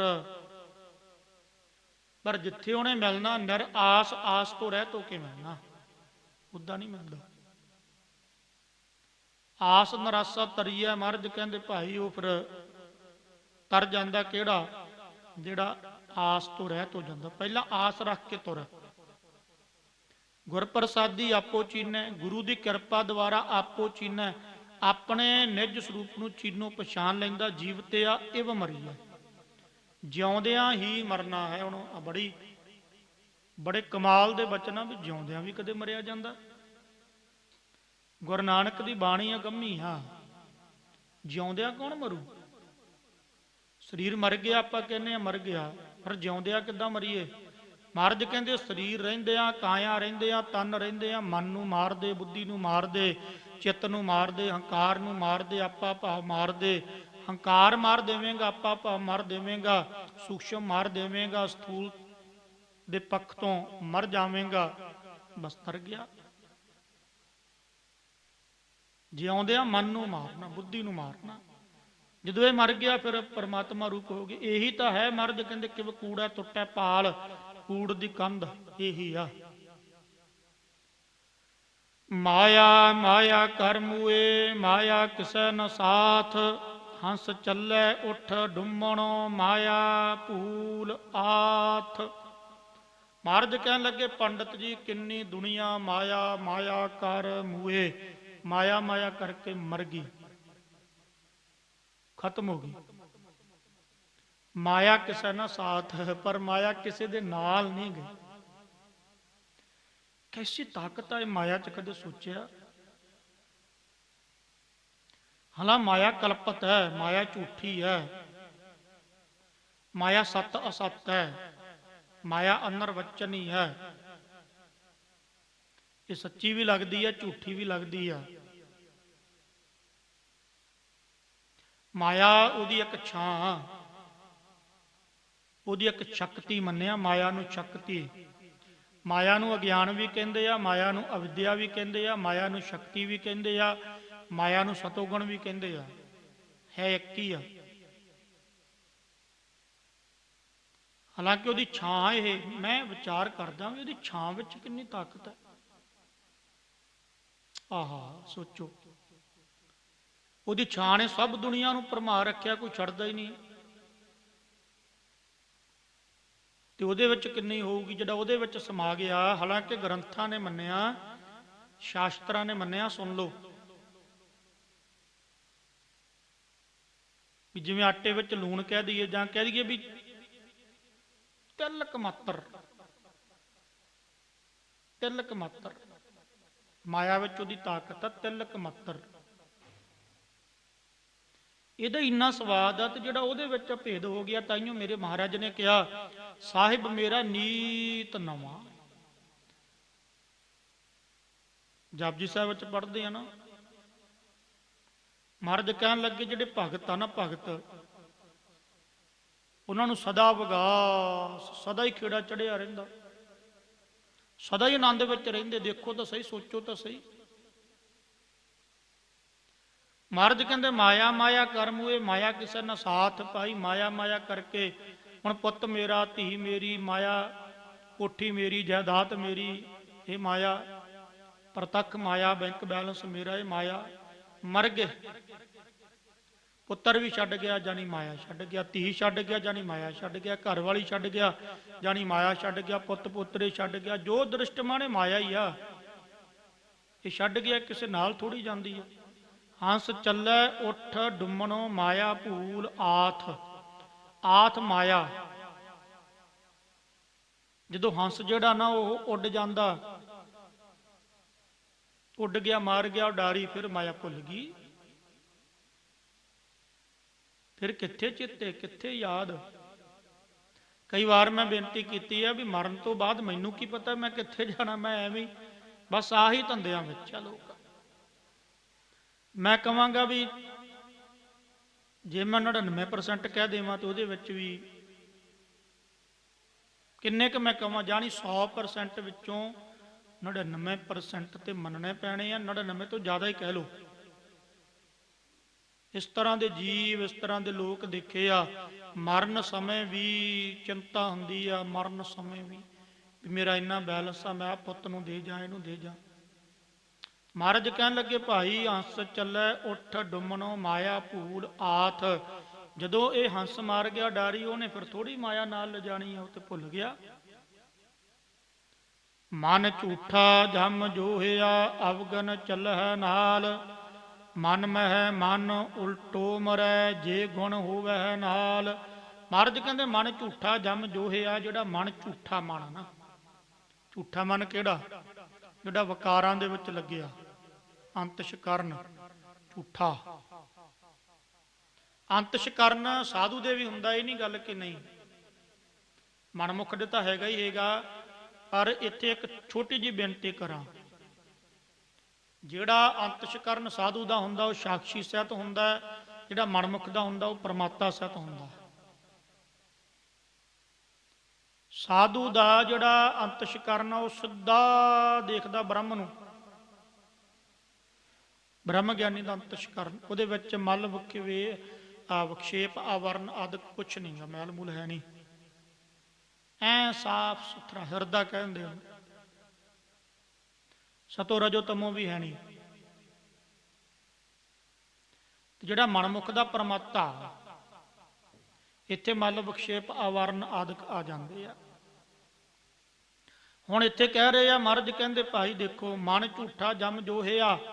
ਮਨ ਜਿਹੜਾ ਇਹ ਝੂਠਾ ਨਾ, ਜਿਹੜਾ ਝੂਠਾ ਮਨ, ਅੰਤਸ਼ਕਰਨ ਝੂਠਾ, ਮੈਲ ਦੇ ਸਹਿਤ ਆ, ਬੁੱਧੀ ਚਿੱਤ ਮੈਲ ਦੇ ਸਹਿਤ ਆ, ਵਿਕਾਰਾਂ ਦੇ ਸਹਿਤ ਆ, ਇਹਨੂੰ ਜਮ ਜੋਹਿਆ, ਜੰਮਾ ਨੇ ਜੋਹ ਲਿਆ। ਜੋਹਿਆ ਦਾ ਅਰਥ ਵੀ ਜੰਮਾ ਨੇ ਇਹਨੂੰ ਐ ਤੱਕ ਲਿਆ, ਦੇਖ ਲਿਆ, ਫਿਰ ਤੱਕਿਆ ਦੇਖਿਆ, ਫਿਰ ਉਹਨੂੰ ਪਕੜ ਲੈਂਦਾ, ਪਕੜ ਲਿਆ ਕਹਿ ਲੋ ਵੀ ਜੰਮਾ ਨੇ। ਹੁਣ ਜੰਮ ਜੋਹਿਆ, ਅੰਤਸ਼ਕਰਨ ਜਿਹੜਾ ਝੂਠਾ ਨਾ, ਉਹੀ ਜਾ ਪਲੱਸ ਜਨਮ, ਮਾ ਪਲੱਸ ਮੌਤ। ਝੂਠਾ ਅੰਤਸ਼ਕਰਨ ਹੀ ਆਵਾਗਮਨ ਦੇ ਚੱਕਰ ਵਿੱਚ ਆ, ਇਹਨੂੰ ਜੀਵ ਕਹਿ ਦਿੰਦੇ ਆ। ਅਵਗਨ ਚੱਲਹਿ ਨਾਲ। ਹੁਣ ਜਿਹੜੇ ਔਗਣ ਆ ਇਹ ਵੀ ਨਾਲ ਹੀ ਜਾਂਦੇ ਆ ਨਾ, ਔਗਣਾਂ ਨੇ ਪਾਸੇ ਥੋੜੀ ਹੋਣਾ। ਕਾਮ ਦੀ ਵਿਚਾਰ, ਲੋਭ ਦੀ ਵਿਚਾਰ, ਹੰਕਾਰ ਦੀ ਵਿਚਾਰ, ਇਹ ਨਾਲ ਹੀ, ਇਹਨੂੰ ਹੀ ਤਾਂ ਹੰਸ ਕਹਿੰਦੇ ਆ। ਇਹ ਉਡਾਰੀ ਮਾਰ ਗਿਆ, ਵਿਚਾਰਾਂ ਉਡਾਰੀ ਮਾਰ ਗਈਆਂ, ਸੂਖਸ਼ਮ ਉਡਾਰੀ ਮਾਰ ਗਿਆ, ਅੱਗੇ ਜਾ ਕੇ ਫਿਰ ਗਰਭ ਲੱਭਦਾ, ਪੇਟ ਲੱਭਦਾ, ਕਰਮਾਂ ਮੁਤਾਬਕ ਪੇਟ ਮਿਲ ਜਾਂਦਾ, ਗਰਭ ਮਿਲ ਜਾਂਦਾ। ਫਿਰ ਮਹਾਰਾਜ ਕਹਿੰਦੇ ਮਨ ਮਹਿ ਮਨ ਉਲਟੋ ਮਰੈ, ਜੇ ਗੁਣ ਹੋਵੇ ਨਾਲ। ਫਿਰ ਮਹਾਰਾਜ ਇੱਕ ਕਿਰਪਾ ਕਰਕੇ ਦੱਸੋ, ਤੁਸੀਂ ਕਹਿੰਦੇ ਆ, ਮਹਾਰਾਜ ਕਹਿੰਦੇ ਕੀ, ਪੰਡਤ ਕਹਿੰਦੇ ਮਹਾਰਾਜ ਤੁਸੀਂ ਕਹਿੰਦੇ ਆ ਵੀ ਮਨ ਜਿਹੜਾ ਅੰਤਸ਼ਕਰਨ ਆ, ਇੱਥੇ ਮਹਾਰਾਜ ਨੇ ਕਿਹਾ ਮਨ ਝੂਠਾ ਜਮ ਜੋਹਿਆ, ਅਵਗਨ ਚੱਲਹਿ ਨਾਲ। ਝੂਠਾ ਮਨ ਜੰਮਾ ਨੇ ਜੋਹਿਆ, ਦੇਖ ਲਿਆ। ਅਵਗਣ ਜਿਹੜੇ ਆ ਉਹ ਨਾਲ ਜਾਂਦੇ ਆ, ਫਿਰ ਯਾਨੀ ਸੂਖਸ਼ਮ ਚੱਲ ਗਿਆ। ਫਿਰ ਮਹਾਰਾਜ ਔਗਣਾਂ ਨੂੰ ਮਾਰੂ ਕੌਣ, ਗੱਲ ਇਹ ਵੀ ਆ। ਅਸਲ ਮਹਾਰਾਜ ਦੀ ਬਾਣੀ ਦਾ ਕਥਾ ਕਰਨ ਦਾ ਬੜਾ ਆਨੰਦ ਆਉਂਦਾ, ਜੇ ਕਿਤੇ ਗੁਰੂ ਕਿਰਪਾ ਕਰਕੇ ਕਰਾਵੇ, ਸਿਰ ਤੇ ਮੇਰ ਭਰਿਆ ਹੱਥ ਰੱਖੇ, ਬਾਣੀ ਦਾ ਅੰਤ ਹੀ ਨਹੀਂ। ਮੈਂ ਅੱਗੇ ਬੇਨਤੀ ਕੀਤੀ ਵੀ ਅੱਜ ਕੱਲ੍ਹ ਗੁਰਬਾਣੀ ਦੀ ਕਥਾ ਘੱਟ ਹੋ ਰਹੀ ਆ, ਆਪਣੀ ਬੁੱਧੀ ਮੁਤਾਬਕ ਹੀ ਇਦਾਂ ਹੀ ਬਸ ਆਪਦੀਆਂ ਹੀ ਸੰਸਾਰਕ ਵਿਚਾਰਾਂ ਨਾਲ ਜੋੜ ਕੇ ਦੇਖੋ ਕਿੰਨਾ ਆਨੰਦ ਆਉਂਦਾ। ਮਨ ਮਹਿ ਮਨ ਉਲਟੋ ਮਰਿਆ। ਕਹਿੰਦੇ ਮਹਾਰਾਜ ਦੱਸੋ ਫਿਰ ਕਿਰਪਾ ਕਰਕੇ, ਮਨ ਵਿੱਚ ਔਗਣ ਆ ਤੇ ਫਿਰ ਇਹਨਾਂ ਔਗਣਾਂ ਨੂੰ ਮਾਰੇ ਕੌਣ? ਹੁਣ ਇਹ ਵੀ ਗੱਲ ਹੈ। ਫਿਰ ਤੁਸੀਂ ਕਹਿੰਦੇ ਅੰਤਸ਼ਕਰਨ ਨਹੀਂ ਜਾਂਦਾ। ਮਹਾਰਾਜ ਕਹਿੰਦੇ ਹਾਂ, ਮਨ ਹੀ ਜਾਂਦਾ। ਮਨ ਨੂੰ ਜੰਮ ਜਿਹੜੇ ਆ ਨਾ, ਜੰਮ ਕਿਹੜੇ ਆ? ਹੁਣ ਜਨਮ ਤੇ ਮੌਤ, ਇਹ ਮਨ ਕਰਕੇ ਆਵਾਗਮਨ ਦਾ ਚੱਕਰ ਹੈ। ਜਿੱਥੇ ਅਫਰ ਹੋ ਗਿਆ, ਵਿਚਾਰਾਂ ਤੋਂ ਰਹਿਤ ਹੋ ਗਿਆ, ਨੋ ਮਾਈਂਡ ਕਹਿ ਲਵੋ, ਬੁੱਧੀ ਚਿੱਤ ਉਹ ਘੜੇ ਗਏ, ਉਹਨਾਂ ਵਿੱਚ ਮੈਂ ਨਹੀਂ ਰਹੀ, ਪਰਮਾਤਮਾ ਨਹੀਂ ਰਿਹਾ। ਤ੍ਰੈ ਕੁਟੀ ਧਿਆਤਾ ਧਿਆਨ ਤੇ ਗਿਆਤਾ ਗਿਆਨ ਗਏ, ਪਰਮਾਤਮਾ ਪ੍ਰਮਾਣ ਪਰਮੇ ਇਹ ਟੁੱਟ ਗਈ। ਉਦੋਂ ਉਹੀ ਮਨ ਤੋਂ ਜੋਤ ਸਰੂਪ ਹੈ, ਆਪਣਾ ਮੂਲ ਪਛਾਣ, ਉਹਨੇ ਪਛਾਣ ਲਿਆ। ਮਹਾਰਾਜ ਇੱਥੇ ਹੀ ਦੱਸ ਰਹੇ ਆ, ਕਹਿੰਦੇ ਮਨ ਮਹਿ ਮਨ ਉਲਟੋ ਮਰੈ। ਮਨ ਮਰ ਜੂਗਾ। ਮਹਾਰਾਜ ਕਿਵੇਂ ਮਰੂਗਾ? ਜਿਹੜਾ ਮਨ ਮਹਿ, ਮਨ ਦੇ ਵਿੱਚ ਮਨ, ਹੁਣ ਯਾਦ ਰੱਖੋ ਬੁਰੀਆਂ ਵਿਚਾਰਾਂ ਵੀ ਤੇ ਮਨ ਹੀ ਕਰਦਾ। ਕਾਮ ਦੀ ਵਿਚਾਰ, ਕ੍ਰੋਧ ਦੀ ਵਿਚਾਰ, ਲੋਭ ਦੀ ਵਿਚਾਰ, ਹੰਕਾਰ ਦੀ ਵਿਚਾਰ, ਨਿੰਦਿਆ ਦੀ ਵਿਚਾਰ, ਝੂਠ ਦੀ ਵਿਚਾਰ, ਇਹ ਸਭ ਕੁਝ ਮਨ ਵਿੱਚੋਂ ਆ ਰਿਹਾ। ਹੁਣ ਇਹਨੂੰ ਮਾਰਨਾ ਮਹਾਰਾਜ, ਫਿਰ ਮਾਰੂ ਕੌਣ? ਆ ਕੇ ਪਾਸੋਂ ਮਾਰੂਗਾ ਕੋਈ? ਗੁਰੂ ਦੱਸ ਦੂਗਾ, ਗੁਰੂ ਕਿਰਪਾ ਕਰ ਦੂ। ਮਾਰਨਾ ਤਾਂ ਮੈਂ ਹੀ ਆ ਨਾ। ਫਿਰ ਮਾਰੂ ਕੌਣ? ਗੁਣ ਮਾਰਨਗੇ, ਗੁਣ ਮਾਰਨਗੇ। ਕ੍ਰੋਧ ਨੂੰ ਸ਼ਾਂਤੀ ਮਾਰ ਦੂਗੀ, ਲੋਭ ਨੂੰ ਸੰਤੋਖ ਮਾਰ ਦੂਗਾ, ਠੀਕ ਆ ਜੀ। ਅਵਿਦਿਆ ਨੂੰ ਵਿਦਿਆ ਮਾਰ ਦੂ, ਗਿਆਨ ਦੀ। ਅਗਿਆਨ ਨੂੰ ਵਿਵੇਕ ਮਾਰ ਦੂਗਾ, ਗਿਆਨ ਮਾਰ ਦੂਗਾ। ਹੰਕਾਰ ਨੂੰ, ਜਿਹੜਾ ਆਪਣੇ ਅੰਦਰ ਹੰਕਾਰ ਆਉਂਦਾ ਬਹੁਤ ਜ਼ਿਆਦਾ, ਉਹਨੂੰ ਨਿਮਰਤਾ ਮਾਰੂਗੀ। ਬਸ ਇਸੇ ਤਰ੍ਹਾਂ ਮੋਹ ਜਿਹੜਾ ਆਉਂਦਾ, ਮੋਹ ਨੂੰ ਪ੍ਰੇਮ ਮਾਰ ਦੂਗਾ। ਸਾਰਿਆਂ ਵਿੱਚ ਪ੍ਰੇਮ ਦੇਖੋ, ਇਹ ਮਾਰਨਗੇ ਇੱਕ ਦੂਜੇ ਨੂੰ। ਗੁਰਮੁਖ ਕਿਉਂ ਮਨ ਨਾਲ ਲੜਦਾ ਹੈ? ਜਿਹਨੂੰ ਕਲਗੀਧਰ ਪਾਤਸ਼ਾਹ ਗੁਰੂ ਗੋਬਿੰਦ ਸਿੰਘ ਨੇ ਕਿਹਾ, ਖਾਲਸਾ ਸੋ ਜੋ ਕਰਨਤ ਜੰਗ, ਖਾਲਸਾ ਸੋ ਜੋ ਚੜ੍ਹਿਆ ਤਰੰਗ। ਮਨ ਰੂਪੀ ਘੋੜੇ ਉੱਪਰ ਚੜ੍ਹ ਕੇ ਫਿਰ ਇਉਂ ਲੜਦਾ ਖਾਲਸਾ। ਹੁਣ ਮਹਾਰਾਜ ਕਹਿੰਦੇ ਜੇ ਗੁਣ ਹੋਵੇ ਹੈ ਨਾਲ, ਹੁਣ ਗੁਣ ਹੋਣੇ ਚਾਹੀਦੇ ਆ ਨਾਲ। ਔਗਣ ਨੂੰ ਮਾਰਨ ਦੇ ਲਈ ਗੁਣ ਦੀ ਲੋੜ ਆ ਭਾਈ। ਜਦੋਂ ਮਨ, ਗੰਦੇ ਮਨ ਨੂੰ, ਗੰਦੇ ਅੰਤਸ਼ਕਰਨ ਨੂੰ ਸ਼ੁਭ ਮਨ ਨੇ ਦਬਾ ਲਿਆ, ਹੁਣ ਉਲਟਾ ਹੋਈ ਜਾਂਦਾ। ਸ਼ੁਭ ਨੂੰ ਅਸ਼ੁਭ ਦਬਾ ਰਿਹਾ, ਫਿਰ ਸ਼ੁਭ ਨੂੰ ਜਿੱਥੇ ਅਸ਼ੁਭ ਦਬਾਵੇਗਾ ਉੱਥੇ ਤਾਂ ਰਜੋਗੁਣ ਤੇ ਆਪਣਾ ਤਮੋਗੁਣ ਪ੍ਰਧਾਨ ਹੋਣਗੇ। ਰਜੋਗੁਣ ਤਮੋਗੁਣ ਨੂੰ ਮਾਰਨ ਦੇ ਲਈ ਸਤੋਗੁਣ ਨੂੰ ਪ੍ਰਧਾਨਗੀ ਦੇਣੀ ਪੈਣੀ ਆ, ਸ਼ੁਭ ਗੁਣਾਂ ਨੂੰ, ਫਿਰ ਖਿੜ ਵਰਤੇਗੀ। ਫਿਰ ਮਹਾਰਾਜ ਕਹਿਣ ਲੱਗੇ ਭਾਈ ਇਸ ਤਰ੍ਹਾਂ, ਮੇਰੀ ਮੇਰੀ ਕਰ ਮੂਏ ਵਿਣ ਨਾਵੈ ਦੁਖ ਭਾਲ, ਗੜ ਮੰਦਰ ਮਹਿਲਾ ਕਹਾ ਜਿਉ ਬਾਜੀ ਦੀ ਬਾਣ। ਮਹਾਰਾਜ ਕਹਿਣ ਲੱਗੇ ਭਾਈ ਦੇਖੋ, ਮੇਰੀ ਮੇਰੀ ਕਰ ਮੂਏ, ਮੇਰੀ ਮੇਰੀ ਕਰਕੇ ਸਭ ਮਰ ਗਏ, ਵਿਣ ਨਾਵੈ ਦੁਖ ਭਾਲ, ਨਾਮ ਤੋਂ ਬਿਨਾ ਸਭ ਦੁਖੀ ਲੱਭੇ ਦੁਖੀ। ਆਹਾ, ਮਹਾਰਾਜ ਨੇ ਕਿਹਾ ਨਾ, ਨਾਨਕ ਦੁਖੀਆ ਸਭ ਸੰਸਾਰ, ਸਭ ਸੰਸਾਰ ਦੁਖੀ ਆ, ਸਭ ਸੰਸਾਰ ਦੁਖੀ ਕਿਉਂ? ਨਾਮ ਤੋਂ ਬਿਨਾਂ। ਮਹਾਰਾਜ ਕਿੰਨਾ ਕਹੀ ਜਾਂਦੇ ਆ ਭਾਈ, ਜੈ ਤਨ ਬਾਣੀ ਵਿਸਰ ਜਾਏ ਜੋ ਪੱਕਾ ਰੋਗੀ ਵੱਲਾ। ਬਾਣੀ ਵਿਸਰ ਗਈ ਇਸੇ ਕਰਕੇ ਦੁਖੀ ਆ। ਹੁਣ ਇੱਥੇ ਮਹਾਰਾਜ ਉਹੀ ਦੱਸ ਰਹੇ ਆ, ਕਹਿੰਦੇ ਗੜ ਮੰਦਰ ਮਹਿਲਾ ਕਹਾ, ਗੜ ਕਿਲੇ, ਮੰਦਰ ਉੱਚੇ ਉੱਚੇ ਘਰ, ਮਹਿਲ, ਕਹਾ ਕਿੱਥੇ ਦੱਸੋ ਭਾਈ? ਜੋ ਬਾਜੀ ਦੀ ਬਾਣ। ਜਿਸ ਤਰ੍ਹਾਂ ਕਹਿਣ ਲੱਗੇ ਵੀ ਬਾਜੀ, ਬਾਜੀਗਰ ਬਾਜੀ ਪਾਉਂਦਾ ਨਾ, ਇੱਕ ਵਾਰੀ ਬੜਾ ਕੁਝ ਖੜਾ ਕਰ ਦਿੰਦਾ, ਆਪਾਂ ਕਹਿੰਦੇ ਆ ਵੀ ਕਿਆ ਬਾਤ ਹੈ। ਚੱਲ ਅੱਗੇ ਬਾਜੀਗਰ ਬਾਜੀ ਪਾਉਂਦੇ ਸੀ, ਅੱਜ ਕੱਲ ਟੀਵੀ ਬਣ ਗਏ ਆ, ਸਾਡੇ ਸਾਹਮਣੇ ਟੀਵੀ ਵਿੱਚ ਕੀ ਕੁਝ ਦੇਖਦੇ ਆ, ਇੱਕ ਵਾਰੀ ਇਉਂ ਲੱਗਦਾ ਬੜਾ ਕੁਝ ਹੋ ਗਿਆ, ਫਿਰ ਖਤਮ। ਸਾਹਮਣੇ ਜੋ ਦ੍ਰਿਸ਼ ਸੀ, ਮੈਂ ਦੇਖ ਰਿਹਾ ਸੀ, ਦ੍ਰਿਸ਼ਟਾ ਸੀਗਾ, ਅਸਲ ਮੈਂ ਦ੍ਰਿਸ਼ਟਾ ਹੋ ਕੇ ਨਹੀਂ ਦੇਖਿਆ। ਜੇ ਦ੍ਰਿਸ਼ਟਾ ਹੋ ਕੇ ਦੇਖ ਲੈਂਦਾ ਨਾ, ਮੈਂ ਦ੍ਰਿਸ਼ ਦੇ ਵਿੱਚ ਹੀ ਹੋ ਗਿਆ। ਜੇ ਦ੍ਰਿਸ਼ਟਾ ਹੋ ਕੇ ਦੇਖਣ ਲੱਗ ਪੈਂਦਾ, ਦ੍ਰਿਸ਼ਟਾ ਹੋ ਕੇ ਕਦੇ ਦੇਖਿਓ, ਮੂਵੀ ਦੇਖ ਲਿਓ ਦ੍ਰਿਸ਼ਟਾ ਹੋ ਕੇ, ਤੁਹਾਨੂੰ ਜੇ ਆਨੰਦ ਆ ਗਿਆ ਮੈਨੂੰ ਕਹਿ ਦਿਓ। ਇਹ ਸੋਚ ਲਿਓ ਮੈਂ ਇਹਦਾ ਦ੍ਰਿਸ਼ਟਾ, ਇਹ ਤੇ ਝੂਠ ਹੈ। ਪਰ ਇਹ ਲੰਮੀ ਖੇੜਾ ਸੰਸਾਰ ਦਾ ਦ੍ਰਿਸ਼ਟਾ ਬਣ ਜਾਏ, ਮੈਂ ਦ੍ਰਿਸ਼ਟਾ, ਇਹ ਤਾਂ ਸਭ ਝੂਠ ਹੈ। ਇਹ ਦ੍ਰਿਸ਼ ਜੋ ਮੂਵੀ ਚੱਲ ਰਹੀ ਹੈ ਸਭ ਝੂਠ ਹੈ। ਹੁਣ ਮਹਾਰਾਜ ਇੱਥੇ ਦੱਸ ਰਹੇ ਨੇ, ਕਹਿੰਦੇ ਜੋ ਬਾਜੀ ਦੀਵਾਨ ਕਹਿੰਦੇ ਭਾਈ ਕਚਹਿਰੀ ਨੂੰ, ਜਿਵੇਂ ਹਕੂਮਤ ਕਚਹਿਰੀ ਲਾਉਂਦਾ ਨਾ, ਫਿਰ ਸਜ਼ਾ ਦਿੰਦਾ, ਇਸੇ ਤਰ੍ਹਾਂ ਕਰਮਾਂ ਦੇ ਮੁਤਾਬਕ ਤੈਨੂੰ ਸਜ਼ਾ ਮਿਲਣੀ ਆ। ਇਹ ਸੰਸਾਰ ਇੱਕ ਬਾਜੀ ਦੀ ਨਿਆਈ ਆ। ਨਾਨਕ ਸੱਚੇ ਨਾਮ ਵਿਣ ਝੂਠਾ ਆਵਣ ਜਾਣ, ਆਪੇ ਚਤੁਰ ਸਰੂਪ ਹੈ ਆਪੇ ਜਾਣ ਸੁਜਾਨ।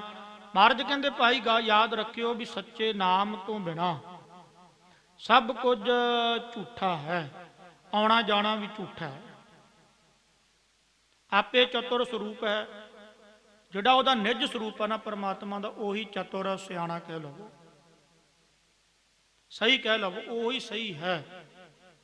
ਆਪੇ ਜਾਣ ਸੁਜਾਨ, ਫਿਰ ਸੁਜਾਨ ਸ੍ਰੇਸ਼ਟ ਵਾਹਿਗੁਰੂ ਪਰਮਾਤਮਾ ਆਪੇ ਹੀ ਜਾਣਦਾ, ਸਭ ਕੁਝ ਪੈਦਾ ਕਰਕੇ ਆਪ ਹੀ ਜਾਣਨਹਾਰ ਹੈ। ਉਹਨੂੰ ਕਹਿੰਦੇ ਅੰਤਰਜਾਮੀ, ਉਹਨੂੰ ਕਹਿ ਦਿੰਦੇ ਆ ਸਰਬੱਗਿਆ, ਸਾਰਿਆਂ ਦਾ ਗਿਆਤਾ, ਸਰਬੱਗਿਆ, ਸਰਬ ਦਾ ਗਿਆਤਾ, ਗਿਆਨਵਾਨ ਉਹ ਆਪ ਹੀ ਆ। ਜੋ ਆਵਹਿ ਸੇ ਜਾਹੇ ਪੁਨ, ਆਏ ਗਏ ਪਛੁਤਾਹੇ, 184 ਮੇਦਨੀ ਘਟੈ ਨ ਵਧੈ ਉਤਾਹੇ। ਮਹਾਰਾਜ ਕਹਿੰਦੇ ਭਾਈ ਜੋ ਆਵਹਿ ਸੇ ਜਾਹੇ ਪੁਨ, ਜੋ ਆਉਂਦਾ ਪੁਨ ਬਾਅਦ ਵਿੱਚ ਕਹਿੰਦੇ ਉਹ ਜਾਂਦਾ ਵੀ ਆ, ਜੋ ਆਇਆ ਨਾ ਉਹ ਗਿਆ। ਆਏ ਗਏ ਪਛੁਤਾਹੇ, ਬਸ ਆਵਾਗਮਨ ਦੇ ਚੱਕਰ ਵਿੱਚ ਪਛਤਾਵਾ ਹੀ ਲੱਗਿਆ ਪਿਆ। 84 ਲੱਖ ਦੇ ਗੇੜ ਵਿੱਚ ਸੁੱਖ ਥੋੜੀ ਆ। ਆਏ ਆ, ਜਨਮ ਲੈ ਲਿਆ, ਫਿਰ ਵੀ ਪਛਤਾਵਾ, ਕੀ ਖੱਟਿਆ? ਹਾਏ ਹਾਏ ਹਾਏ ਕਰਦੇ ਦਿਸੇ ਆ ਲੋਕ, ਹਾਏ ਮਰ ਗਏ, ਹਾਏ ਮਰ ਗਏ, ਹਾਏ ਮਰ ਗਏ, ਹਾਏ ਹਾਏ ਕਰਦੇ ਹੀ ਮਰ ਗਏ। ਮਰਨ ਵੇਲੇ ਵੀ ਹਾਏ ਹਾਏ, ਆਉਣ ਵੇਲੇ ਵੀ ਹਾਏ ਹਾਏ। ਆਏ ਗਏ ਪਛਤਾਹੇ, ਮਹਾਰਾਜ ਕਹਿੰਦੇ ਆਉਂਦੇ ਜਾਂਦੇ ਪਛਤਾਵਾ ਹੀ ਪਛਤਾਵਾ ਕਰ ਰਹੇ ਨੇ। 184 ਮੇਦਨੀ, ਜਿਹੜੀ ਇਹ ਮੇਦਨੀ ਧਰਤੀ ਆ ਨਾ, 84 ਲੱਖ ਇਹਦੇ ਉੱਪਰ ਜੂਨ ਮੰਨੀ ਆ, ਘਟੈ ਨਾ ਵਧੈ ਉਤਾਹੇ। ਦੇਖੋ ਮਹਾਰਾਜ ਕਹਿੰਦੇ ਭਾਈ ਨਾ ਇਹ ਸ੍ਰਿਸ਼ਟੀ ਆ ਘਟਦੀ ਆ, ਨਾ ਇਹ ਵੱਧਦੀ ਆ। ਹੁਣ ਤੁਸੀਂ ਕਹੋਗੇ ਵੱਧਦੀ ਕਿਉਂ ਨਹੀਂ ਜੀ, ਜੂਨਾਂ ਵਧੀ ਜਾਂਦੀਆਂ, ਤੁਹਾਡੀ ਦ੍ਰਿਸ਼ਟੀ ਵਿੱਚ ਹੀ ਜੂਨ ਵੱਧ ਰਹੀ ਆ। ਇੱਕ ਤੇ ਘਟਦੀ ਵੱਧਦੀ ਹੈ, ਸ੍ਰਿਸ਼ਟੀ ਘਟ ਵੀ ਰਹੀ ਆ ਵੱਧ ਵੀ ਰਹੀ ਆ। ਜੇ ਘਟਦੀ ਵੱਧਦੀ ਨਹੀਂ ਕਵਾਂਗੇ ਤੇ ਫਿਰ ਇਹ ਆਤਮਾ ਤਾਂ ਹੋ ਨਹੀਂ ਸਕਦੀ, ਆਤਮਾ ਜਿਹੜੀ ਘਟਦੀ ਵੱਧਦੀ ਨਹੀਂ। ਪਰ ਪ੍ਰਕਰਮ ਦੇ ਹਿਸਾਬ ਨਾਲ ਅਰਥ ਦੇਖਣੇ ਪੈਣੇ ਆ। ਸਾਡੀ ਦ੍ਰਿਸ਼ਟੀ ਦੇ ਵਿੱਚ ਸ੍ਰਿਸ਼ਟੀ ਘਟਦੀ ਵੀ ਆ, ਸ੍ਰਿਸ਼ਟੀ ਵੱਧਦੀ ਵੀ ਆ। ਬ੍ਰਹਮ ਗਿਆਨੀ ਦ੍ਰਿਸ਼ਟੀ ਵਿੱਚ ਕੌਣ ਮਰ ਰਿਹਾ, ਕੌਣ ਘਟ ਰਿਹਾ, ਕੌਣ ਵੱਧ ਰਿਹਾ? ਉਪਾਧੀ ਘਟੀ ਜਾਂਦੀ, ਉਪਾਧੀ ਵਧੀ ਜਾਂਦੀ ਹੈ, ਪਰ ਉਹ ਆਪ ਤਾਂ ਨਹੀਂ ਨਾ ਘਟਦਾ ਵੱਧਦਾ। ਆਤਮਾ ਨਹੀਂ ਘਟਦੀ ਵੱਧਦੀ। ਫਿਰ ਘਟੈ ਨਾ ਵਧੈ ਉਤਾਹੇ। ਹੁਣ ਕਹਿੰਦੇ ਜਨਸੰਖਿਆ ਵੱਧ ਗਈ, ਕੇਵਲ ਬੰਦਿਆਂ ਨੂੰ ਗਿਣਤੀ, ਤੁਸੀਂ ਬੰਦਿਆਂ ਦੀ ਗਿਣਤੀ ਨਾ ਕਰੋ। ਸਾਇੰਸ ਦੀ ਜਾਂ ਵਿਗਿਆਨੀਆਂ ਦੀ ਨਿਗਾਹ ਕੇਵਲ ਬੰਦਿਆਂ ਵਿੱਚ, ਬੰਦੇ ਵਧੀ ਜਾਂਦੇ ਆ ਜੀ, ਇਹ ਕਿੱਥੋਂ ਆਉਂਦੇ ਆ ਜੀ? ਕਈ ਸਵਾਲ ਵੀ ਕਰ ਦਿੰਦੇ ਆ, ਪਰ ਇਹ ਕਿੱਥੋਂ ਆਉਂਦੇ ਆ ਜੀ, ਇੰਨੇ ਵਧੀ ਜਾਂਦੇ ਆ। ਤੇ ਉਸ ਕਰਤੇ ਦੀ ਏਡੀ ਵੱਡੀ ਸ੍ਰਿਸ਼ਟੀ ਆ, ਕੋਈ ਗਿਣਤੀ ਹੈ? ਜੀਵ ਜੰਤੂਆਂ ਦੀ ਗਿਣਤੀ ਹੈ? ਤੁਸੀਂ ਕਿੱਦਾਂ ਇਹ ਮੋਹਰ ਲਾ ਕੇ ਕਹਿ ਸਕਦੇ ਆ ਵੀ ਜੀਵ ਇੰਨੇ ਘਟ ਗਏ ਆ? ਇਹ ਕਿਵੇਂ ਵਧਾ ਰਿਹਾ, ਕਿਵੇਂ ਘਟਾ ਰਿਹਾ, ਉਹ ਕਰਤੇ ਤੇ ਸੁੱਟੋ। ਤੁਸੀਂ ਇਹਦੇ ਵਿੱਚ ਪਾਓਗੇ। ਤੇ ਮੈਂ ਕੱਲ ਗ੍ਰੰਥਾਂ 'ਚ ਬੜੀ ਵਧੀਆ ਪੜ੍ਹੀ, ਕਹਿੰਦੇ ਜਿਹੜਾ ਸਿਆਣਾ ਹੁੰਦਾ ਨਾ, ਸਿਆਣਾ ਜਦੋਂ ਕੱਪੜੇ ਨੂੰ ਚਾਹ ਦਾ ਦਾਗ ਲੱਗ ਗਿਆ, ਜਿਵੇਂ ਦਾਸ ਦੇ ਚਿੱਟਾ ਚੋਲਾ ਪਾਇਆ, ਚਾਹ ਦਾ ਦਾਗ ਲੱਗ ਗਿਆ, ਮੈਂ ਇੱਕਦਮ ਚਾਹ ਦਾ ਦਾਗ ਧੋਣ ਜਾਵਾਂਗਾ, ਮੈਂ ਨਹੀਂ ਪੁੱਛਾਂਗਾ ਵੀ ਚਾਹ ਦਾ ਦਾਗ ਲੱਗਿਆ ਕਿਵੇਂ।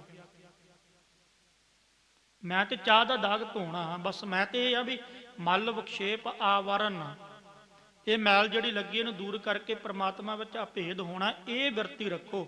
ਜੇ ਇਸ ਬਿਰਤੀ ਵਿੱਚ ਫਸ ਗਏ ਵੀ ਕਿੱਥੋਂ ਆਈ, ਕਿਹਨੇ ਬਣਾਈ, ਕਿੱਦਾਂ ਆਈ, ਕਿਵੇਂ ਹੋਈ, ਗੁਰੂ ਨਾਨਕ ਕਹੀ ਜਾਂਦੇ, ਜਦੋਂ ਗੁਰੂ ਨਾਨਕ ਸ੍ਰਿਸ਼ਟੀ ਦੇ ਕਰਤਾ ਖੁਦ ਕਹੀ ਜਾਂਦੇ ਆ।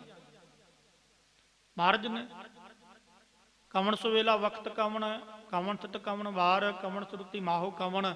ਇਹ ਪੌੜੀ ਮੈਂ ਕਈ ਵਾਰ ਅੱਗੇ ਵੀ ਪੜ੍ਹ ਲਓ ਤੁਸੀਂ, ਕਿਹੜੀ ਥਿਤ, ਕਿਹੜਾ ਮਹੀਨਾ, ਇਹਦੇ ਵਿੱਚ ਨਾ ਫਸੋ। ਬਸ ਇੱਕ ਯਾਦ ਰੱਖੋ, ਇੰਨੀ ਗੱਲ ਯਾਦ ਰੱਖੋ ਵੀ ਮੈਂ ਪਰਮਾਤਮਾ ਰੂਪ ਕਿਵੇਂ ਹੋਣਾ, ਉਹਦੇ ਵਿੱਚ ਭੇਦ ਕਿਵੇਂ। ਜਿੰਨਾ ਚਿਰ ਮੈਂ ਭੇਦ ਨਹੀਂ ਹੁੰਦਾ ਉਹਨਾਂ ਚਿਰ ਮੈਨੂੰ ਸੁੱਖ ਨਹੀਂ ਮਿਲਣਾ। ਸੇ ਜਨ ਉਬਰੇ ਜਿਨ ਹਰ ਭਾਇਆ, ਧੰਦਾ ਮੂਆ ਵਗੁਤੀ ਮਾਇਆ। ਮਹਾਰਾਜ ਕਹਿੰਦੇ ਸੇ ਜਨ ਉਬਰੇ, ਉਬਰੇ ਦਾ ਅਰਥ ਹੁੰਦਾ ਬਚਨਾ। ਇਸ ਸ੍ਰਿਸ਼ਟੀ ਤੋਂ, ਇਸ ਭਵਜਲ ਰੂਪੀ ਸੰਸਾਰ ਤੋਂ, ਇਸ ਮਾਇਆ ਦੇ ਮੋਹ ਤੋਂ, ਇਹ ਮਲ ਵਿਖੇਪ ਆਵਰਨ ਦੀ ਮੈਲ ਦੂਰ ਕਰਕੇ ਗੁਰਮੁਖ ਪਿਆਰੇ ਉਬਰੇ ਬਚ ਗਏ। ਜਿਨ ਹਰ ਭਾਇਆ, ਜਿਨ੍ਹਾਂ ਨੂੰ ਹਰੀ ਦਾ ਨਾਮ ਭਾਇਆ, ਚੰਗਾ ਲੱਗਿਆ, ਫਿਰ ਹਰੀ ਦਾ ਨਾਮ ਜਪਦੇ ਰਹੇ, ਸ਼ੁਭ ਗੁਣਾਂ ਨੂੰ ਧਾਰਨ ਕਰ ਲਿਆ। ਜਦੋਂ ਸ਼ੁਭ ਗੁਣਾਂ ਨੂੰ ਧਾਰਨ ਕਰ ਲਿਆ, ਹਰੀ ਦਾ ਨਾਮ ਜਪਿਆ, ਫਿਰ ਉਹ ਵਾਹਿਗੁਰੂ ਨੂੰ ਭਾਇਆ, ਚੰਗੇ ਲੱਗੇ। ਧੰਦਾ ਮੂਆ ਵਗੁਤੀ ਮਾਇਆ, ਉਹਨਾਂ ਦੇ ਲਈ ਧੰਦਾ ਸਭ ਮੂਆ ਮਰ ਗਿਆ। ਉਹ ਕਹਿੰਦੇ ਧੰਦੇ ਸਭ ਬੇਕਾਰ, ਧੰਦਿਆਂ ਵਿੱਚੋਂ ਕੁਝ ਨਹੀਂ ਮਿਲਣਾ। ਇਹ ਨਹੀਂ ਵੀ ਧੰਦਾ ਕਰਦੇ ਨਹੀਂ, ਛੇਵੇਂ ਪਾਤਸ਼ਾਹ ਨੇ ਕੀਤਾ ਨਹੀਂ, 10 ਗੁਰੂ ਸਾਹਿਬਾਨਾਂ ਨੇ ਧੰਦਾ ਨਹੀਂ ਕੀਤਾ, ਪਰ ਉਹ ਦ੍ਰਿਸ਼ਟਾ ਬਣ ਕੇ ਕਰਦੇ ਰਹੇ, ਵਿੱਚ ਖਚਤ ਨਹੀਂ ਹੋਏ, ਨਰਲੇਪ ਰਹੇ, ਨਰਲੇਪ। ਵਿਗੁਤੀ ਮਾਇਆ ਨੂੰ ਪਤਾ ਲੱਗ ਗਿਆ, ਜਿਹੜੀ ਮਾਇਆ ਨੇ ਇਹ ਵੀ ਖਰਾਬ ਕਰਨ ਵਾਲੀ ਹੈ, ਛੱਡੋ ਇਹਨੂੰ। ਜੋ ਦੀਸੈ ਸੋ ਚੱਲ ਸੀ, ਕਿਸ ਕੋ ਮੀਤ ਕਰਿਓ, ਜਿਉ ਸਮੱਪੋ ਆਪਣਾ, ਤਨ ਮਨ ਆਗੈ ਦੇਵ। ਮਹਾਰਾਜ ਕਹਿਣ ਲੱਗੇ ਪੰਡਤ ਜੀ, ਜੋ ਦੀਸੈ ਸੋ ਚੱਲ ਸੀ, ਕਿਸ ਕੋ ਮੀਤ ਕਰਿਓ। ਹੁਣ ਮਿੱਤਰ ਕਿਹਨੂੰ ਬਣਾਈਏ? ਮੀਤ ਕਹਿੰਦੇ ਮਿੱਤਰ, ਕਿਉਂਕਿ ਜੋ ਦੀਸੈ ਸੋ ਚੱਲ ਸੀ, ਜੋ ਦਿਸ ਰਿਹਾ ਉਹ ਚੱਲ ਰਿਹਾ, ਕਿਹਨੂੰ ਮਿੱਤਰ ਬਣਾਈਏ? ਜਿਉ ਸਮੱਪੋ ਆਪਣਾ। ਮਹਾਰਾਜ ਕਹਿੰਦੇ ਪੰਡਤ ਜੀ ਗੱਲ ਸੁਣੋ, ਆਪਣਾ ਜੀਓ ਜਿਹੜਾ ਨਾ, ਸਮੱਪੋ ਦਾ ਅਰਥ ਹੁੰਦਾ ਸਮਰਪਣ ਕਰ ਦੋ, ਇੱਥੇ ਅਧਿਕ ਲਾ ਕੇ ਬੋਲਣਾ। ਜਿਉ ਸਮੱਪੋ ਆਪਣਾ, ਤਨ ਮਨ ਆਗਿਆ ਦਿਓ, ਤਨ ਵੀ ਦੇ ਦੋ, ਮਨ ਵੀ ਦੇ ਦੋ, ਧਨ ਵੀ ਦੇ ਦੋ, ਅਰਪਣ ਕਰ ਦੋ, ਤਨ ਵੀ, ਮਨ ਵੀ, ਧਨ ਵੀ। ਅਸਥਿਰ ਕਰਤਾ ਤੂ ਧਣੀ, ਤਿਸੀ ਕੀ ਮੈਂ ਓਟ, ਗੁਣ ਕੀ ਮਾਰੀ ਹੋ ਮੂਈ, ਸ਼ਬਦ ਰਤੀ ਮਨ ਚੋਟ।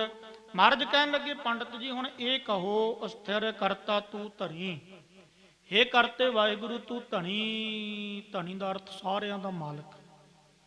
ਅਸਥਿਰ ਭਾਵ ਤੂੰ ਸਦਾ ਹੀ ਕਾਇਮ ਰਹਿਣ ਵਾਲਾ, ਸਦਾ ਹੀ, ਸਦਾ ਹੀ ਆ ਤੂੰ, ਸਦਾ ਹੀ, ਸਦਾ ਹੀ ਰਹਿਣ ਵਾਲਾ ਕਹਿ ਲੋ। ਅਸਥਿਰ ਕਰਤਾ ਤੂੰ ਧਣੀ, ਤਿਸ ਹੀ ਕੀ ਮੈਂ ਓਟ। ਇਹ ਅਰਦਾਸ ਕਰੋ, ਇਹ ਬੇਨਤੀ ਕਰੋ, ਹੇ ਵਾਹਿਗੁਰੂ ਮੈਨੂੰ ਤੇਰੀ ਓਟ ਚਾਹੀਦੀ ਹੈ, ਤੇਰੀ ਓਟ। ਫਿਰ ਗੁਣ ਕੀ ਮਾਰੀ ਹੋ ਮੂਈ, ਫਿਰ ਗੁਣਾਂ ਦੇ ਨਾਲ ਹੋ ਮੂਈ, ਆਪਣੇ ਅੰਦਰੋਂ ਹੰਕਾਰ ਨੂੰ ਮਾਰ ਲਾ। ਅੱਛਾ, ਗੁਣ ਹੋਣੇ ਚਾਹੀਦੇ ਆ, ਪਹਿਲਾ ਅਰਥ ਦਾ ਇਹ ਕਰ ਲੋ, ਗੁਣ ਕੀ ਮਾਰੀ ਹੋ ਮੂਈ, ਵੀ ਕਈ ਵਾਰ ਗੁਣਾਂ ਦਾ ਹੀ ਹੰਕਾਰ ਆ ਜਾਂਦਾ। ਮਹਾਰਾਜ ਕਹਿੰਦੇ ਨਹੀਂ, ਗੁਣਾਂ ਦੇ ਨਾਲ ਔਗੁਣਾਂ ਨੂੰ ਮਾਰ ਕੇ ਫਿਰ ਗੁਣਾਂ ਦਾ ਹੰਕਾਰ ਨਾ ਕਰੀ, ਉਹਨਾਂ ਸ਼ੁਭ ਗੁਣਾਂ ਦੇ ਨਾਲ ਹੋ ਮੂਈ ਹੰਕਾਰ ਨੂੰ ਮਾਰ ਲਾ, ਨਾਮ ਜਪ ਕੇ ਹੰਕਾਰ ਨੂੰ ਮਾਰ ਲਾ। ਸ਼ਬਦ ਰੱਤੀ ਮਨ ਚੋਟ, ਜਦੋਂ ਸ਼ਬਦ ਵਿੱਚ ਐ ਰਤ ਜਾਵੇਂਗਾ, ਨਾਮ ਜਪਦਾ ਜਪਦਾ ਜਪਦਾ, ਫਿਰ ਮਨ ਨੂੰ ਅੰਤਿਸ਼ ਕਰਨ ਨੂੰ ਚੋਟ ਲੱਗੇਗੀ। ਅੱਛਾ, ਜਦੋਂ ਚੋਟ ਲੱਗੀ ਫਿਰ ਉਹਦੇ ਵਿੱਚ ਵਿਆਪਕ ਹੋ ਜਾਵੇਂਗਾ, ਉਹਦਾ ਰੂਪ ਬਣ ਜਾਵੇਂਗਾ, ਜਾਨੀ ਸੁਖ ਆ ਜਾਵੇਗਾ। ਰਾਣਾ ਰਾਉ ਨਾ ਕੋ ਰਹਿ, ਰੰਗ ਨਾ ਤੁੰਗ ਫਕੀਰ, ਵਾਰੀ ਆਪੋ ਆਪਣੀ ਕੋਏ ਨਾ ਬੰਧੈ ਧੀਰ। ਪੰਡਤ ਪੁੱਛਣ ਲੱਗੇ, ਮਹਾਰਾਜ ਆਪਾਂ ਵੀ ਬੇਨਤੀ ਕਰੀਏ, ਅੱਜ ਮੈਂ ਵੀ ਕਹਿ ਦਿੰਦਾ, ਹਰੇਕ ਹੀ ਕਹਿ ਦਿੰਦਾ ਮੈਂ ਤੇ ਸੰਸਾਰ ਤੇ ਰਹਾਂਗਾ, ਸਰੀਰ ਕਰਕੇ ਭਾਵੇਂ ਜਿਵੇਂ ਹੀ ਬੰਦਾ ਇਹ ਕਹਿੰਦਾ ਵੀ ਮੈਂ ਨਹੀਂ ਰਹਿਣਾ, ਪਰ ਮੰਨੀ ਤਾਂ ਬੈਠਾ ਨਾ ਮੈਂ ਰਹਿਣਾ, ਤਾਈਓ ਮਰਦੇ ਦਮ ਤੱਕ ਮੌਤ ਯਾਦ ਨਹੀਂ ਹੁੰਦੀ। ਆ ਕਰਨਾ ਮੈਂ ਉਹ ਕਰਨਾ। ਮਹਾਰਾਜ ਕਹਿੰਦੇ ਰਾਣਾ ਰਾਉ ਨਾ ਕੋ ਰਹਿ।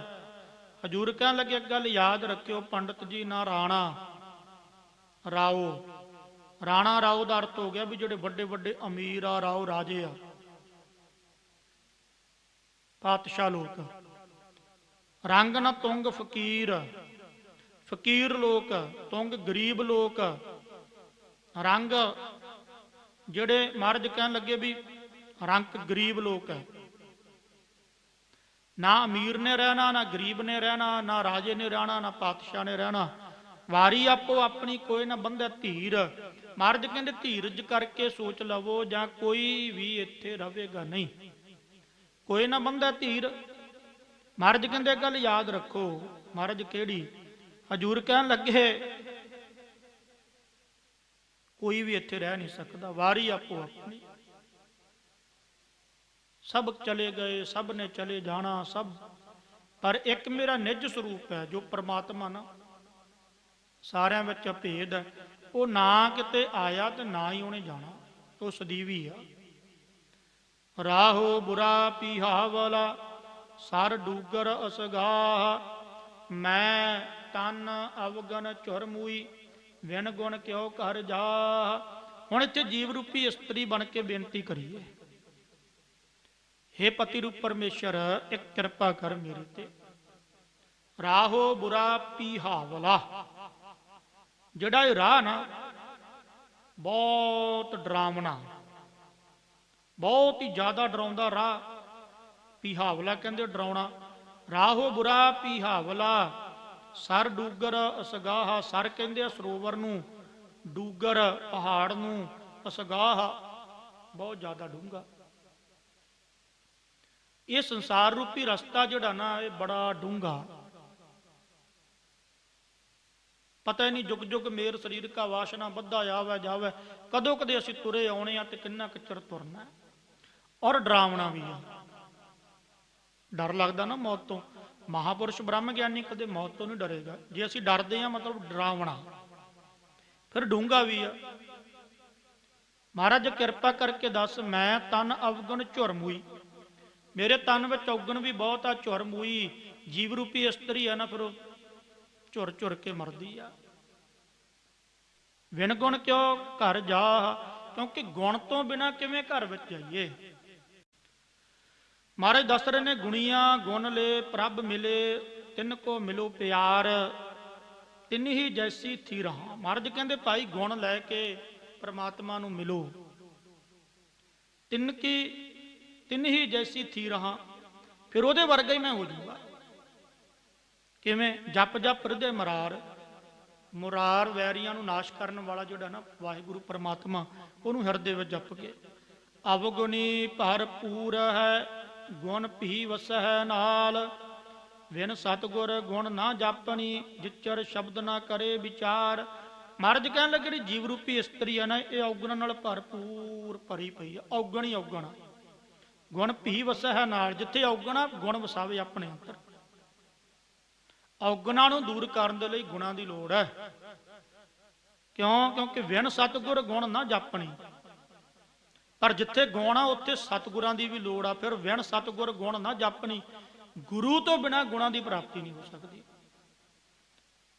ਇਸਤਰੀ, ਜੀਵ ਰੂਪੀ ਇਸਤਰੀ ਜਾਨੀ ਮਨੁੱਖ ਜੀਵ ਔਗਣਾਂ ਨਾਲ ਭਰਿਆ ਪਿਆ। ਮਹਾਰਾਜ ਕਹਿੰਦੇ ਗੁਣਾਂ ਦੀ ਲੋੜ ਆ। ਫਿਰ ਉਹ ਗੁਣ ਮਿਲਣਗੇ ਕਿੱਥੋਂ ਜੀ? ਮਹਾਰਾਜ ਕਹਿੰਦੇ ਵਿਨ ਸਤਗੁਰ ਗੁਣ ਨਾ ਜਾਪਣੀ, ਸਤਿਗੁਰੂ ਤੋਂ ਬਿਨਾਂ ਗੁਣ ਨਹੀਂ ਮਿਲਣਾ। ਫਿਰ ਗੁਣ ਦੇਤਾ, ਫਿਰ ਕੀ ਕਰੀਏ ਜੀ? ਜਿਚਰ ਸ਼ਬਦ ਨਾ ਕਰੇ ਵਿਚਾਰ। ਹੁਣ ਜਿਹੜਾ ਗੁਰੂ ਤੋਂ ਗੁਣ ਲਿਆ, ਉਹ ਸ਼ਬਦ ਦੀ ਵਿਚਾਰ ਕਰ। ਬਾਣੀ ਪੜਨ ਲੱਗਿਆ ਉਹਦੀ ਵਿਚਾਰ ਕਰ, ਇਹ ਗੁਣ ਹੈ।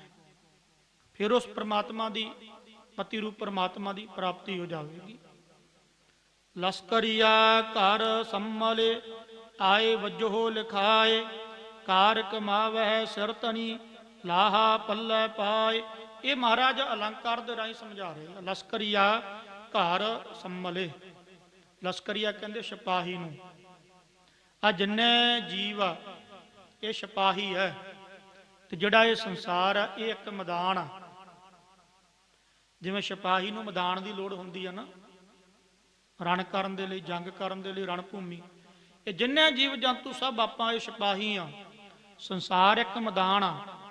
ਘਰ ਸੰਮਲੇ, ਇਹ ਸੰਸਾਰ ਰੂਪੀ ਮੈਦਾਨ ਦੇ ਵਿੱਚ ਸਾਨੂੰ ਉਹ ਵਾਹਿਗੁਰੂ ਪ੍ਰਮਾਤਮਾ ਰਾਜਾ ਰੂਪ ਹੋ ਕੇ ਇਹ ਸਿਪਾਹੀਆਂ ਨੂੰ, ਜੀਵ ਰੂਪੀ ਸਿਪਾਹੀਆਂ ਨੂੰ ਸੰਮਲੇ, ਸੰਭਾਲ ਰਿਹਾ। ਆਏ ਵਜੋਂ ਲਿਖਾਏ, ਧੁਰ ਤੋਂ ਆਏ ਆਪਣਾ ਰਸਤ ਪਾਣੀ ਸਾਰਾ ਲਿਖਾ ਕੇ। ਜਿਵੇਂ ਰਾਜਾ ਕਹਿੰਦਾ ਨਾ ਸੈਨਾ ਨੂੰ ਵੀ ਚਲੇ ਜਾਓ ਫਲਾਣੇ ਦੇਸ਼ ਵਿੱਚ ਜੰਗ ਕਰਨਾ, ਫਿਰ ਕਹਿੰਦੇ ਜੀ ਰਸਤ ਬਸਤ ਕਹਿੰਦੇ ਲੈ ਜਾਓ ਜਿੰਨੀ ਮਰਜ਼ੀ। ਰਸਤ ਬਸਤ ਵੀ ਤੇ ਫੌਜੀਆਂ ਨੂੰ ਪਹੁੰਚਦੀ ਆ।